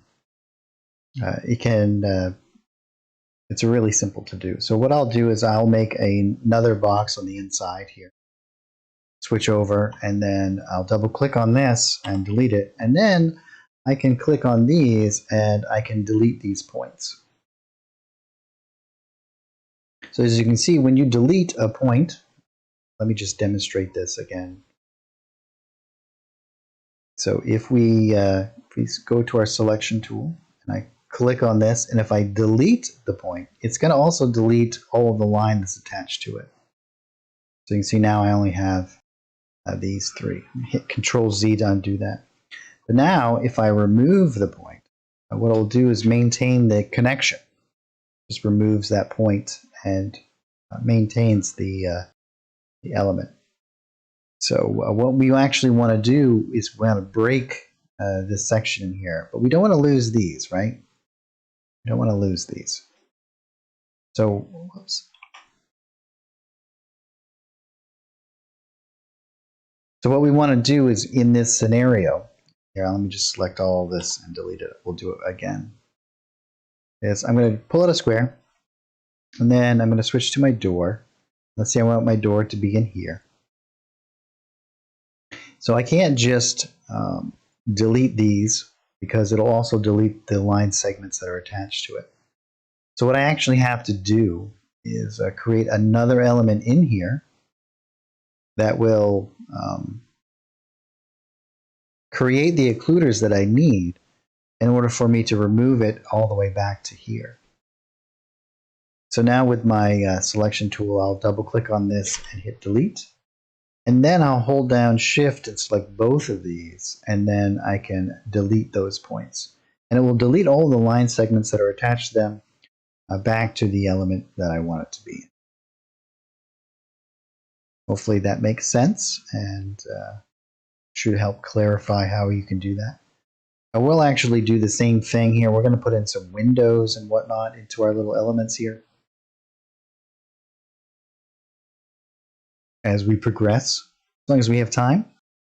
But we want to make sure that we get all of our little details and things done first. So here we have these nice little elements. We'll go back into our abandoned places here. I'm going to grab this grunge brush again, and we'll go into our objects, which is where we've placed all of this stuff. Make sure I'm in my painting tab and with the stamp tool selected. And I'm just going to kind of stamp right over the top of these a little bit.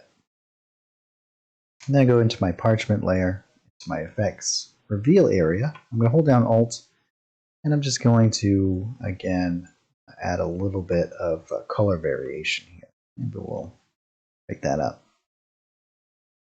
Now we can go into our decorations and all this litter and debris and stuff. We can start to paint this right over the top of this stuff. And I'll actually put in a new painting layer. And we'll put this above projects. And we'll call this store items. So here we have some cans and whatnot. We have that stamp tool selected. You can see I can start to just kind of paint these in here.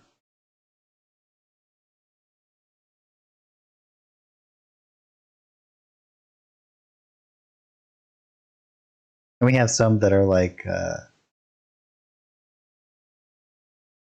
knocked over, and cups, and all kinds of cool stuff. We'll definitely have to do like some broken glass on the floor.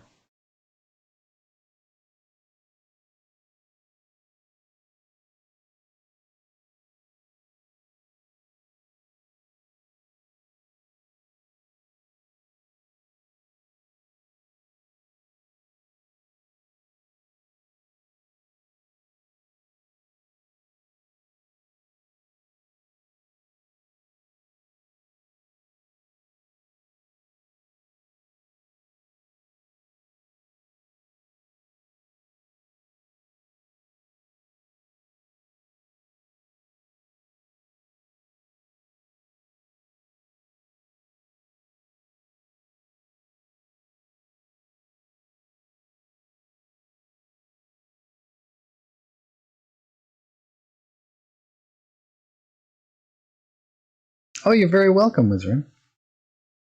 And then we'll go into our this kind of stuff. We can do some stuff kind of out from underneath. Maybe on the floor behind here. Hey, no problem at all. Momo Chockley?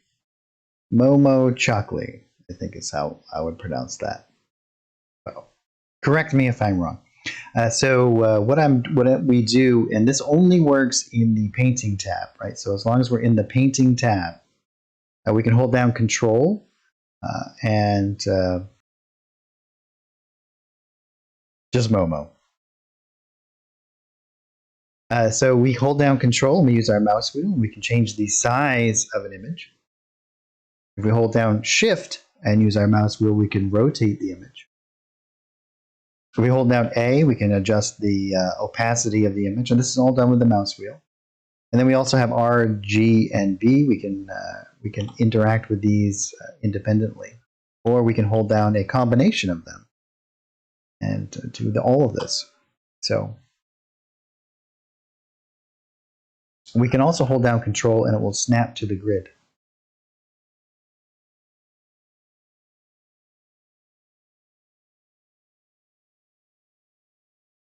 And maybe we'll grab some of these like newspapers and things. Oh, you're very welcome.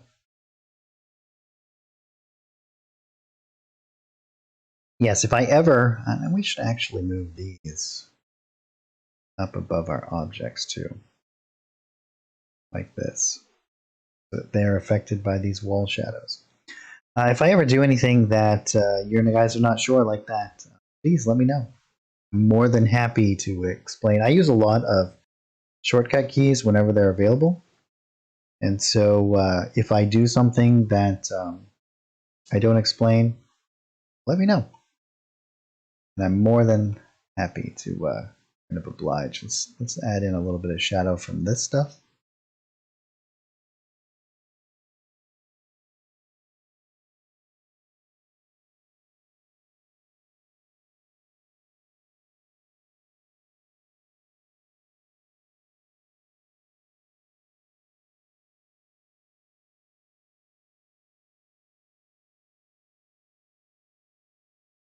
And we'll be continuing working on this next week as well. I want to get this whole little map finished for you guys, and then we can get it. Once the other art pack is released, we'll get it up onto the Forge for you guys.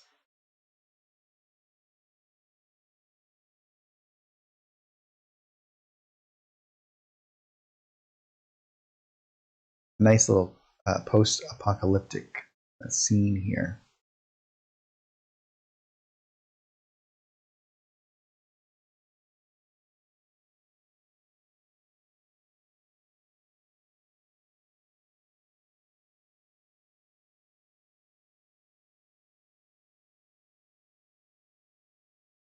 And I'm going to go into the map pack 2 here, go into our decorations, and we have a whole bunch of different stuff here that we can use. I think I'm going to use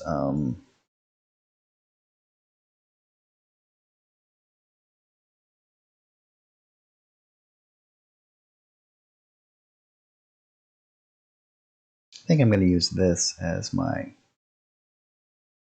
cash register.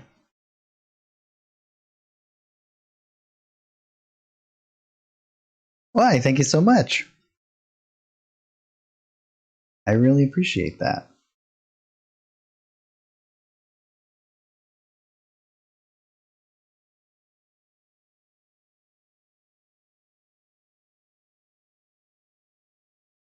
We'll use this as our cash register. Oh, we want to not make a new painting layer. We want to make sure that we put it here.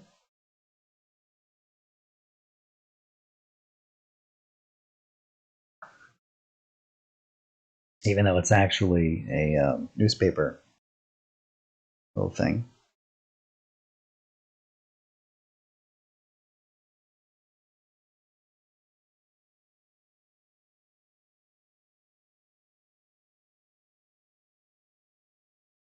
And I think we'll actually use this scaffolding as these kind of industrial like storage areas in the back of the store.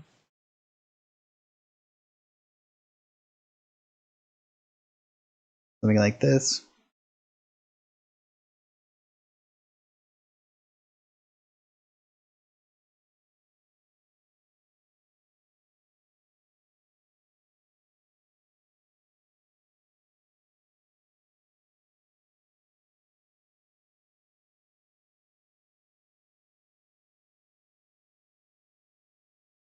And then I think we'll do like a little desk back here.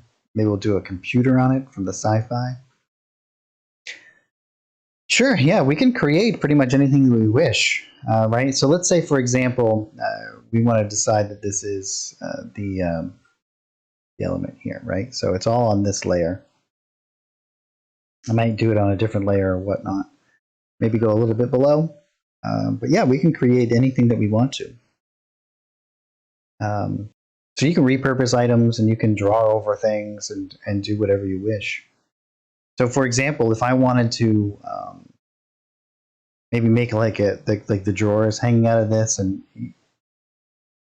we could do like buttons on there and whatnot, right? So let's go into our, we'll probably do it with a sci-fi art pack. So let's go into our sci-fi interiors here. And into our decorations, we have like keyboards and whatnot that we can kind of interact with here. It's basically just either finding an element that is kind of work for you. We also, not in our decorations, but in our brushes, we can kind of paint out these elements as well.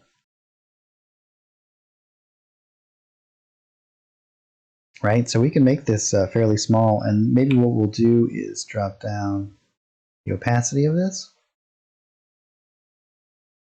To be a line tool here. That's a little bit too technical, don't you think? Maybe what we'll do is just create like a little button stamp. We can do a couple of different buttons along it. And then we could create our own little, so for example, right, like I could, yeah, let's do this. Let's do this. Sounds exciting. I'm gonna go back into here. We'll just type in news, so we'll get these items back up. So on this particular layer, what I'll do is I'll erase. See if I can just get this guy. Nope.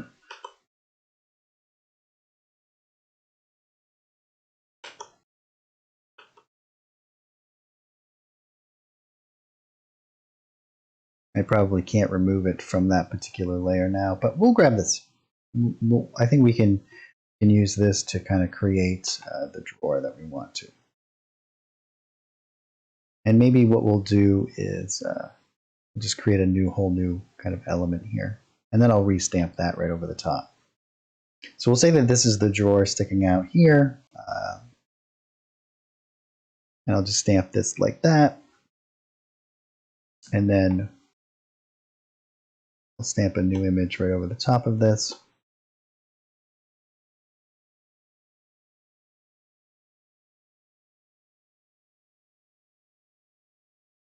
Right, so now we have this little element that's kind of sticking out here. So how am I going to make that into my little drawer and what? Well, we can add in all kinds of different things that we can actually do. We can either paint in little elements here. So I could actually come in here and switch over. I could paint just with my little line tool here, and I can begin to paint out the actual elements.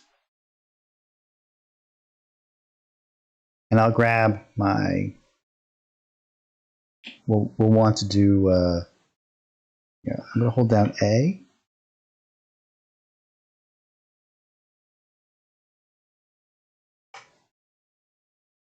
Change the opacity here. We'll darken this up a little.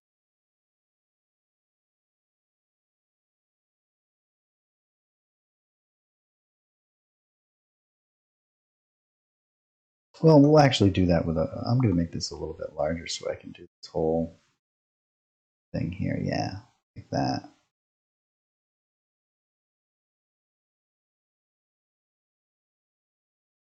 And then I'll increase my opacity once again. Usually they have like a little change thing here, right? And then we have little slots for our bills.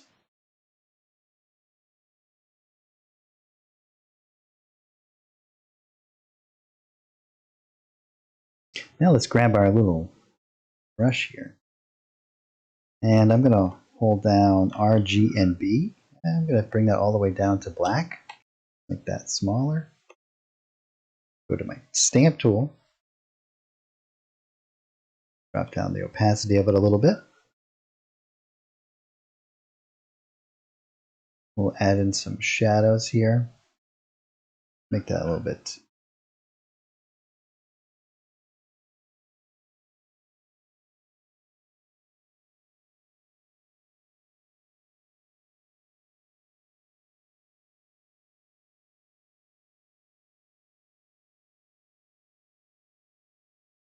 We probably want to do a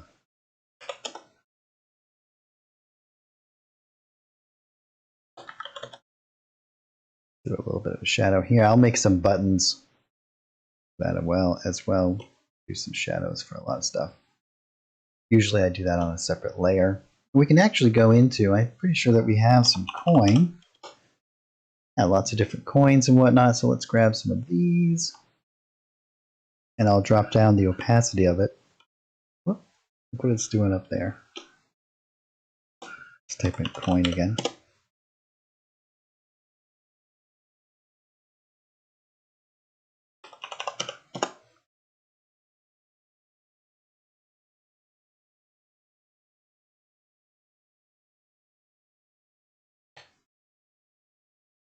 Make that nice and small. We'll drop down the opacity so it doesn't really interfere too much with what we're doing.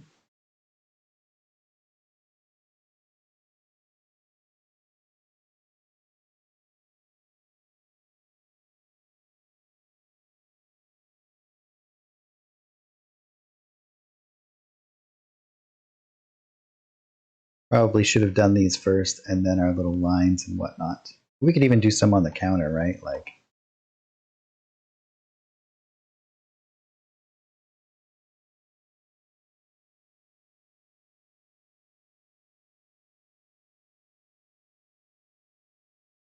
now let's create some buttons. So we go all the way up. We probably can do this just with our colors here.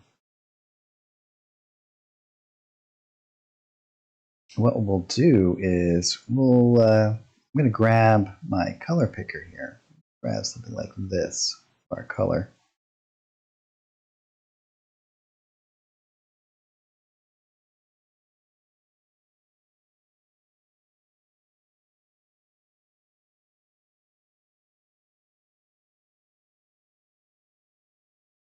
Yeah, don't these usually have a little bit of a strange kind of shape for like the enter button on the side? Oh, you know what we could do? Do this easy. What I'll do is I'll just do some lines. Yeah, this is going to work good.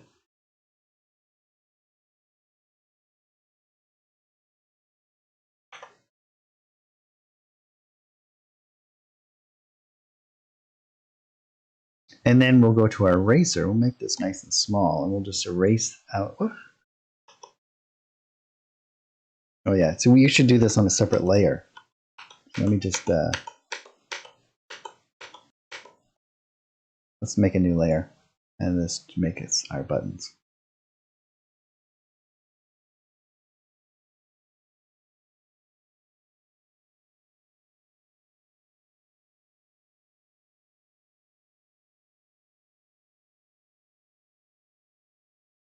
And then what we can do is just erase out.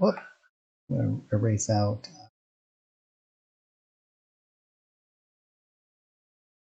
It's weird that that erases the whole thing.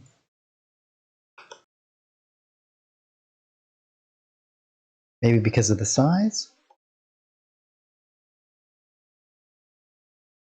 I bet what I have to do is, here, let me just erase all of these.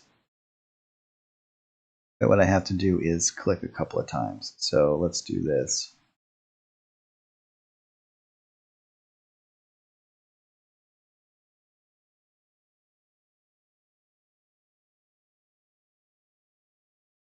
And this doesn't have to be exact. And then we can even put little shadows on them and whatnot.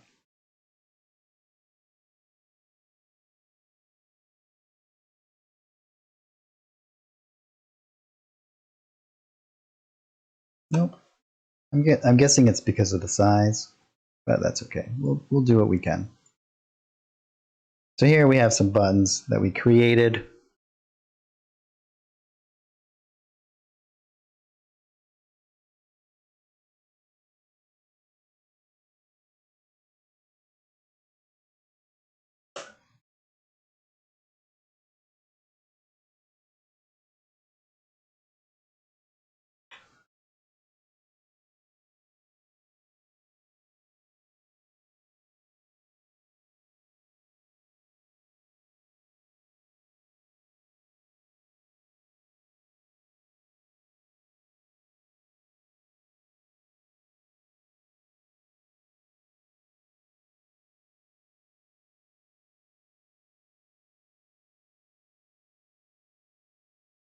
And then we'll do some here. We want to make sure, let's make this a little bit oblong.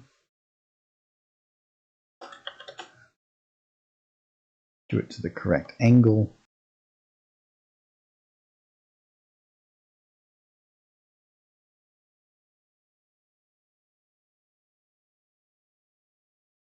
And now we've put in all kinds of work on this little cash register that probably no one will ever pay attention. Have you guys ever made a map that, and then we'll put some grunge over the top of it. That'll really, have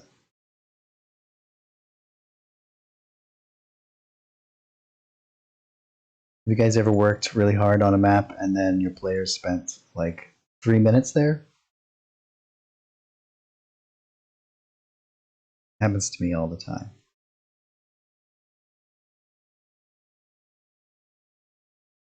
All right, let's go into our abandoned. We'll go into our effects, grab this guy, we'll shrink that down, and I'll drop down that opacity.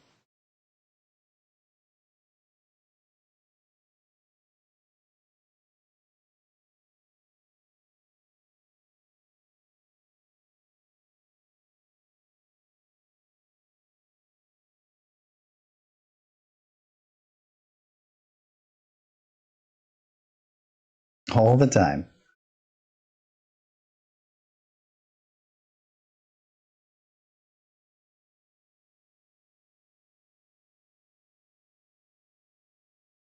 Yeah, more than once for me too.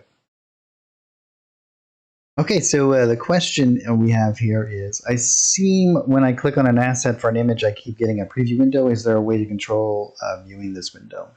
Sure. So if you mean like when you click on it, yeah. So there's you don't really need to click on it unless you want the preview,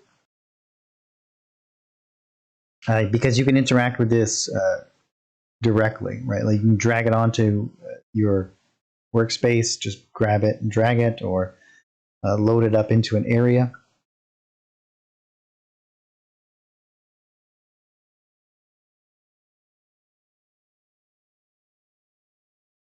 Oh yes, we could certainly do that.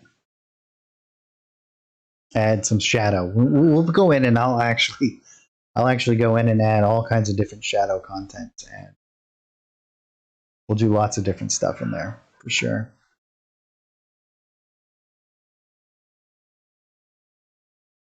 Let's type in desk. We'll get back into our objects area over here.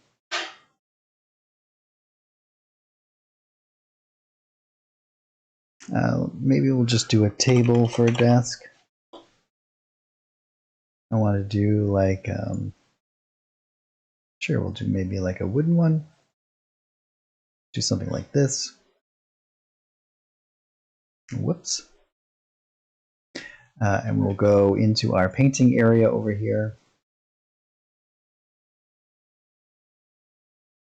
And before we do that, let's actually do chair. And we'll grab like a nice little rickety chair.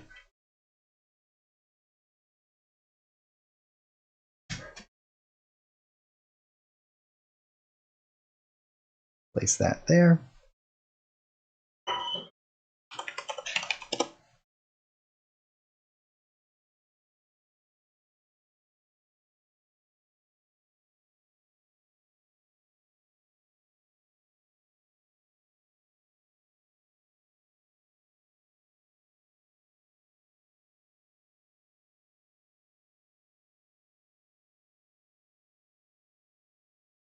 like a little bit of a back office.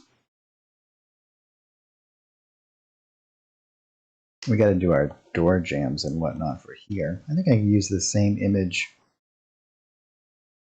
underneath the door. Yeah, that'll work good. So let's go down to our this level.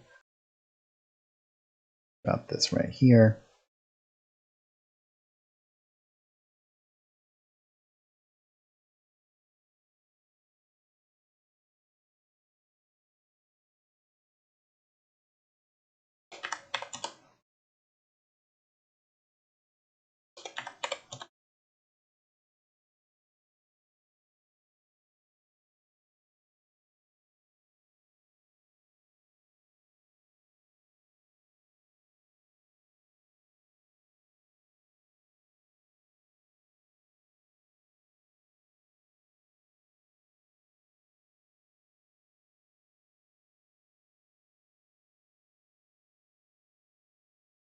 Excellent.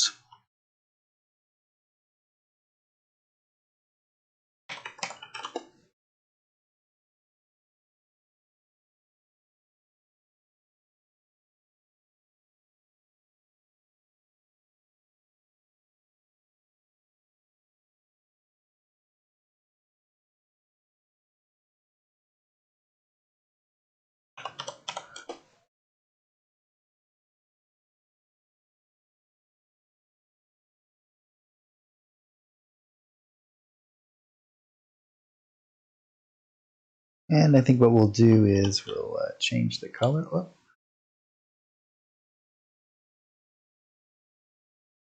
Got to remember to make sure that we activate this little work area.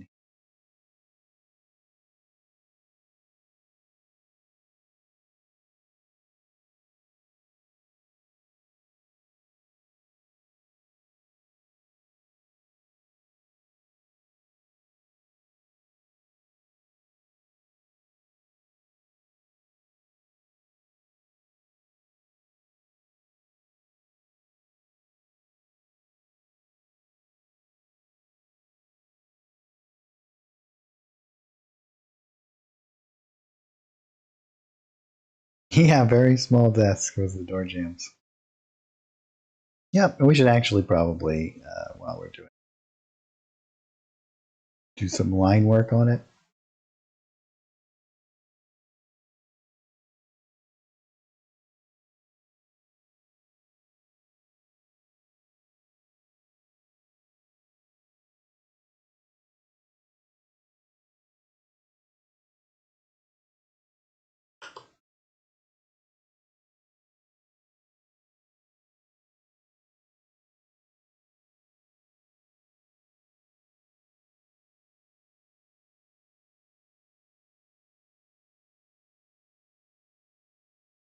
For the mice.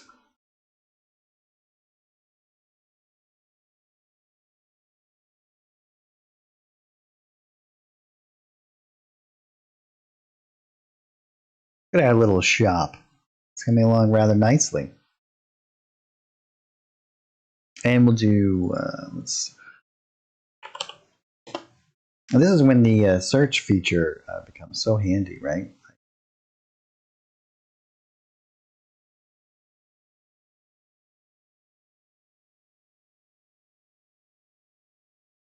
We have a tipped over trash can outside.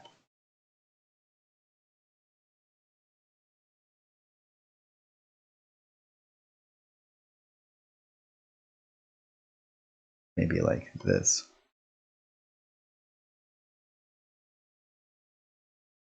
That's right. 3 minutes of PC interaction. And then let's do some of these trash bags. Maybe we'll do one like here.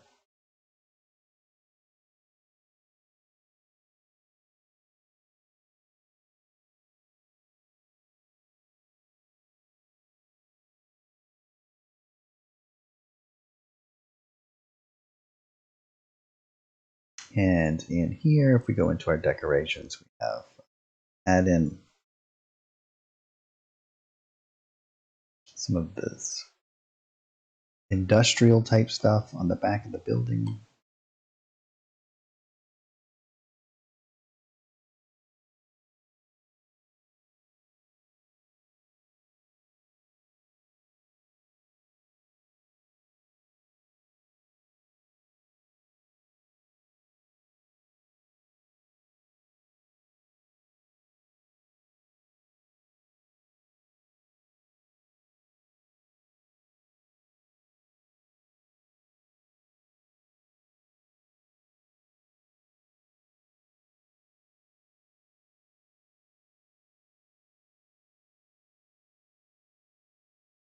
No, you can't make trash bags float across the image like clockwork. Nope. You mean like bags or papers flowing in the wind, like debris and whatnot?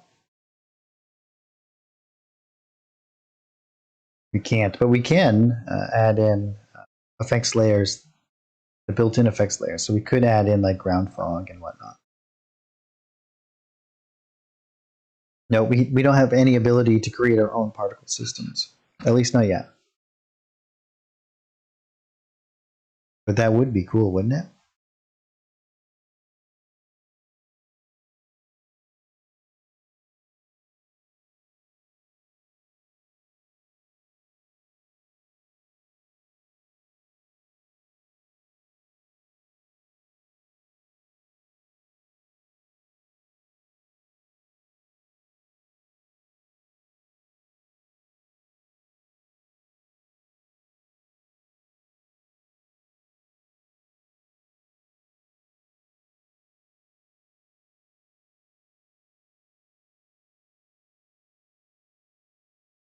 Actually, that would probably be flipped the other direction.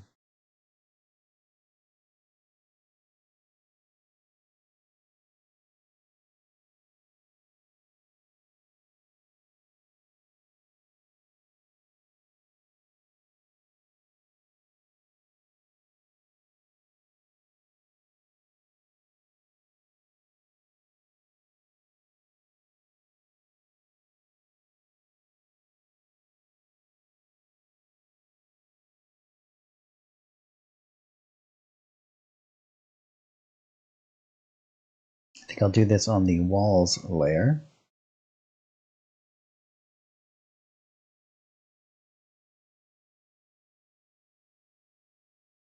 Do a sign outside.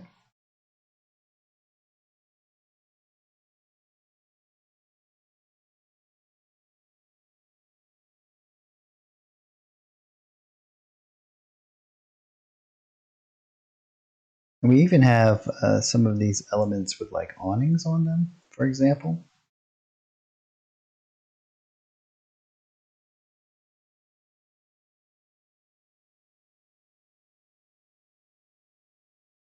I think this would be cool. We could add in some elements like this, and then we can do like windows and whatnot.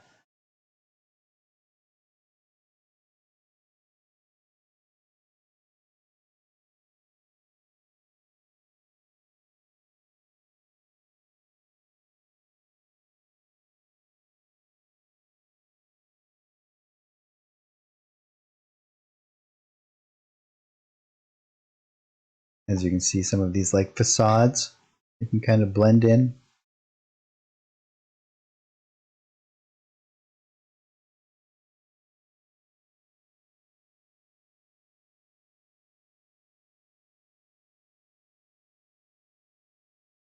Oh yeah, let's grab some of these cement barriers as well.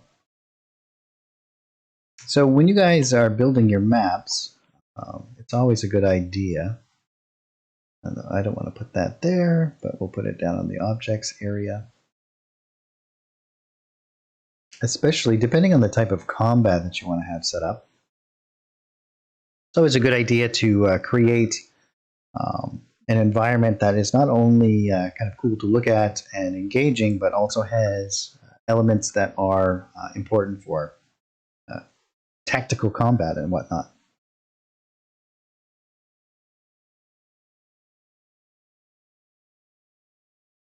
Right, the world famous music shop. Oh yes, you could do like planters, like little, like window boxes. Yeah. In fact, in the last little bit of time here, here I'll grab one of these benches too. Let's grab this one. Maybe we'll put a bench here.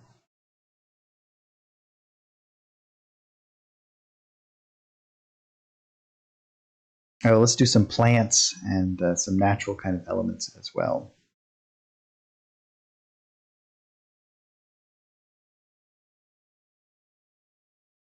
And we have all kinds of different types of cement barriers we could place around and be able to really add in a bunch of different kind of stuff here.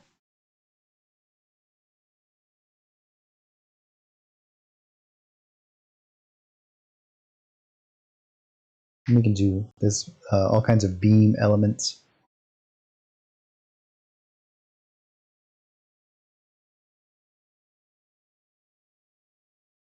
So in the meantime, we'll work on some more of this stuff. But for next week, I would like it if you guys came up with some ideas of what these other buildings are, and then we can implement them that. Thinking that we could have like separate little shops, or maybe we'll do stairs here, and this is like a little entryway to go into like a second floor. We can even do like the roof and the whole 9 yards. Sounds like super fun. So if you guys could help me come up with all the different elements that are around in this particular area.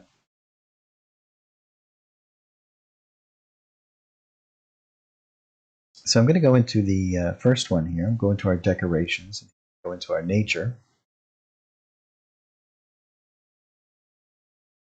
And let's grab some of these like bushes, for example. And I'm going to make a new layer here. We'll call this plants. Put this down in underneath our walls. I think I put it in here. I want it to be like here, but underneath the outline.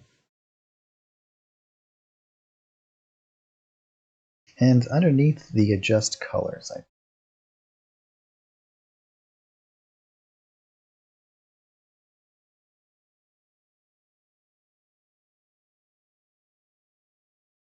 ooh, yeah, doctor's office. That sounds cool.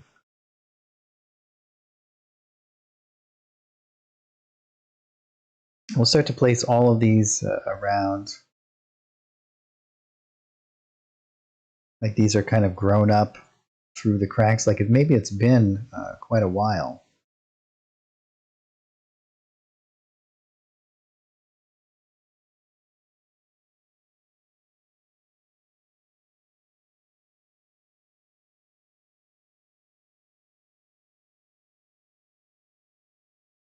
And I'll grab some of these other elements as well.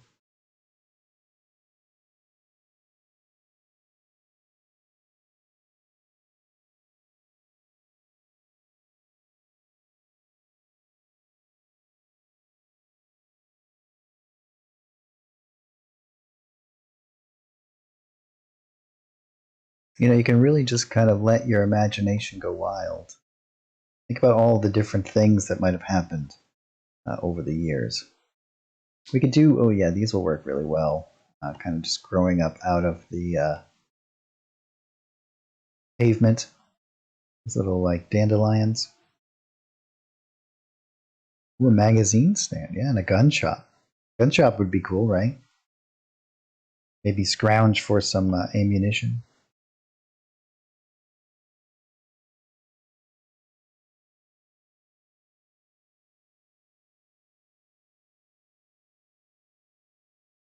Yeah, a doctor's office and a gun shop. Like this is a really great place.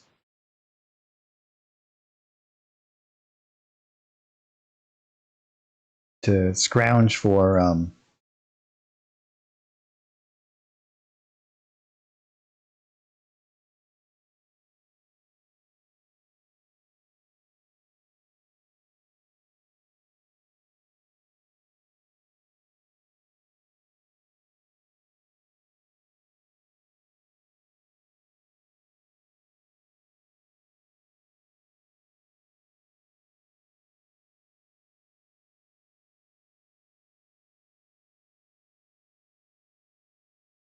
well, maybe we should do some like even growing up inside of the place.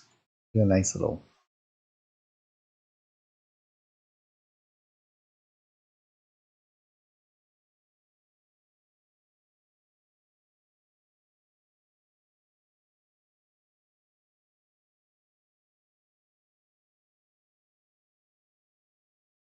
Some little flowers on this one.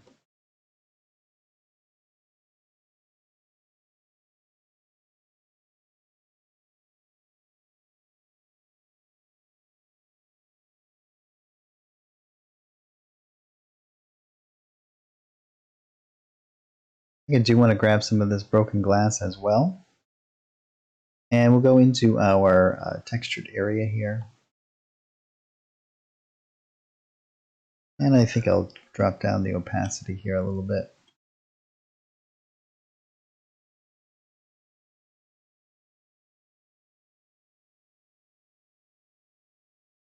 Oh, a pharmacy.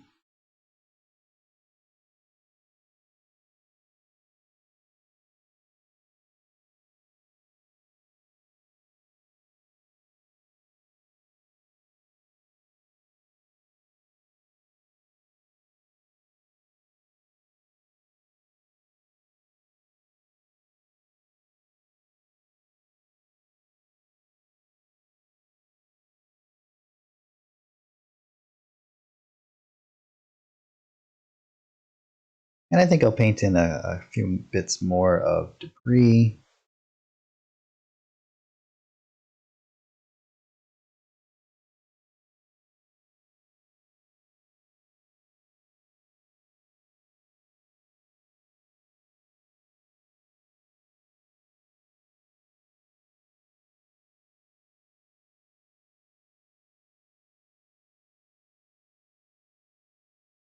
As you can see, we can really start to get crazy here. And I'm going to create a new layer here, and we'll call this one Shadows.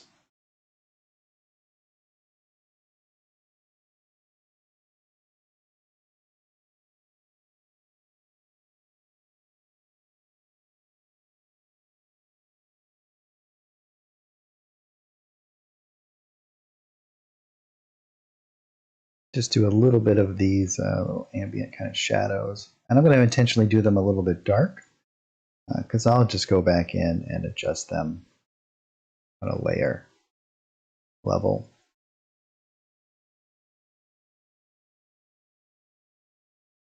Maybe some from these boxes. Some larger like ambient shadows.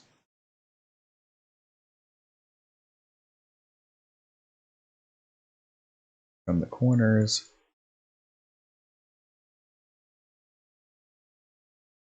From our plants.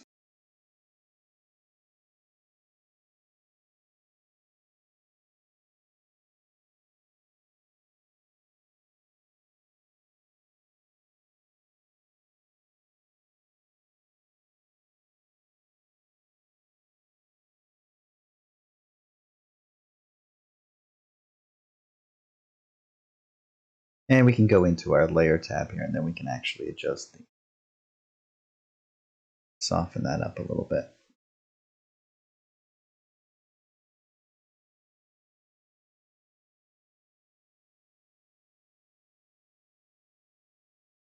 That's very true, Randy. It would definitely play a huge factor in what would be left over. What if you did a campaign that was a group of maybe you're aliens and you are arrived on Earth after an apocalypse?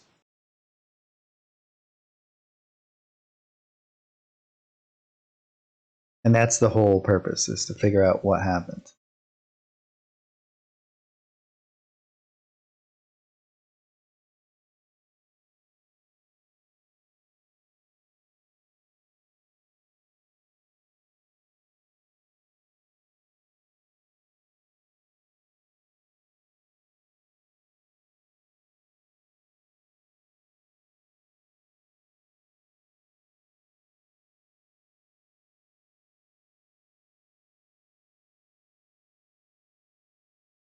Do some shadow in through here. I'll actually make this very oblong. Just kind of.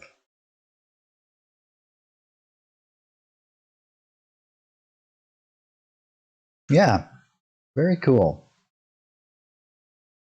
All right, guys. Well, we're just about out of time here. Is there any questions, or is there anything that I can explain to you guys before we close it down for the day? Sure. Yeah. The good or helpful.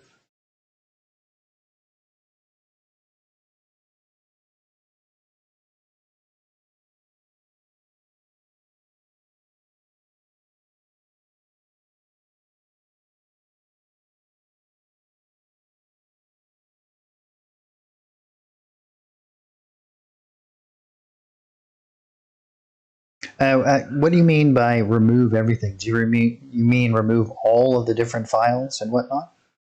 Like all of your content? So here we can demonstrate a few different ways that you can go about that. So what I'm going to do is I'm going to see this little tab up here. If you ever want to make a copy of what you're working on, you can just grab that and drop it right back into your image area here. You'll see here we have post-apocalyptic copy. And I can close this down and let's open up that copy. So here's all the stuff that we just did today. And let's say I wanted to remove any particular element that I wanted to here. Okay, I'm just going to resize this here a little bit so that we can kind of see.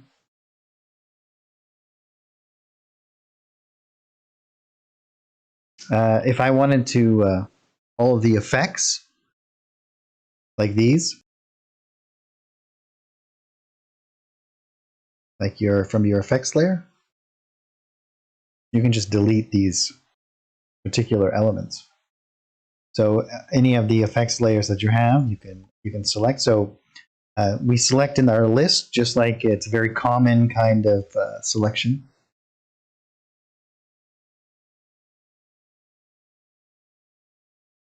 Sure. Well, if you imported a map, let's say, for example, you imported it. Well, it depends on what you mean by imported, obviously.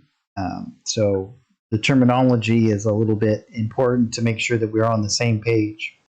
But anything that you have over here, you can select the entire line from your workspace by selecting the first or the highest on the tier and the lowest, and by holding down Shift, and it will select everything.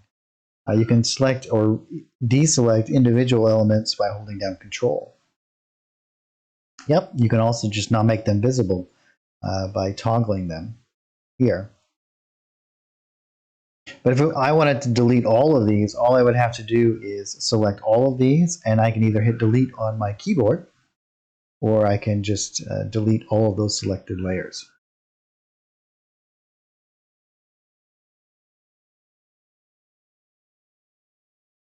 And if I hit Control Z, I can bring it all right back. But in this particular element, let's say, for example, I want to get rid of just my effects layers. I can just select those. Those will be highlighted by FX. And then I can just delete those layers. Yeah, you're very welcome. You can delete anything that you have added over here. Now, if you've imported something, and here, let me just delete this entire art image thing that we've created. So let's say, for example, as you can see here, this has been imported from another art stream that we did. So here we made this nice little idyllic scene with our waterway and whatnot. And so I can do anything that I wish to this, and I can go back into my modules. And this comes from our Saturday, this one, I believe. Yeah, here it is. No, this one comes from this one, I believe. Yeah. So I can re-import any of these that I wish, right? So if I go into this list, for example, I think it's from here. Oh, no, I have to go into my activation. So here, if it's coming from a particular element like this, right? So I think that it comes from Savage Stream. I can right-click on it and I can revert all of the changes. So if I've done something to change something that I've loaded from a module, I can go into my module listing, right-click, and revert changes. And that's going to change and fix anything that I have done differently.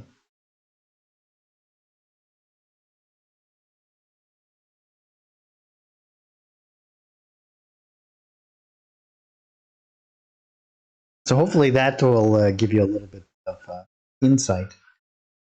But anything that you do, you can undo very easily.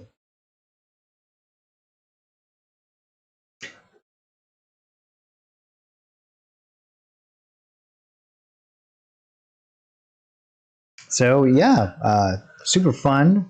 map that we're creating here. It'll be great. I can't wait to get it all finished so we can add in all kinds of really cool elements and make it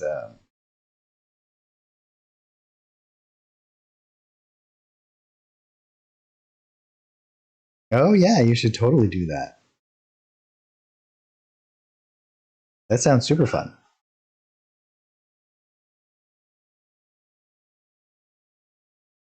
All right, guys. Well, I'm going to call it here for today. I thank you guys so much for hanging out with me. I really appreciate it. I'll be back here this next Saturday at 3 p.m. Eastern Time, and we run until just about 6 o'clock. So, and if you guys ever have anything that you want to see me cover, or if there is something that you're having a hard time with, or if there's whatever it is, please let me know. I am more than happy to spend some time and investigate anything that you guys need. But again, I really appreciate it. Thanks, everyone, and we will see you all next time.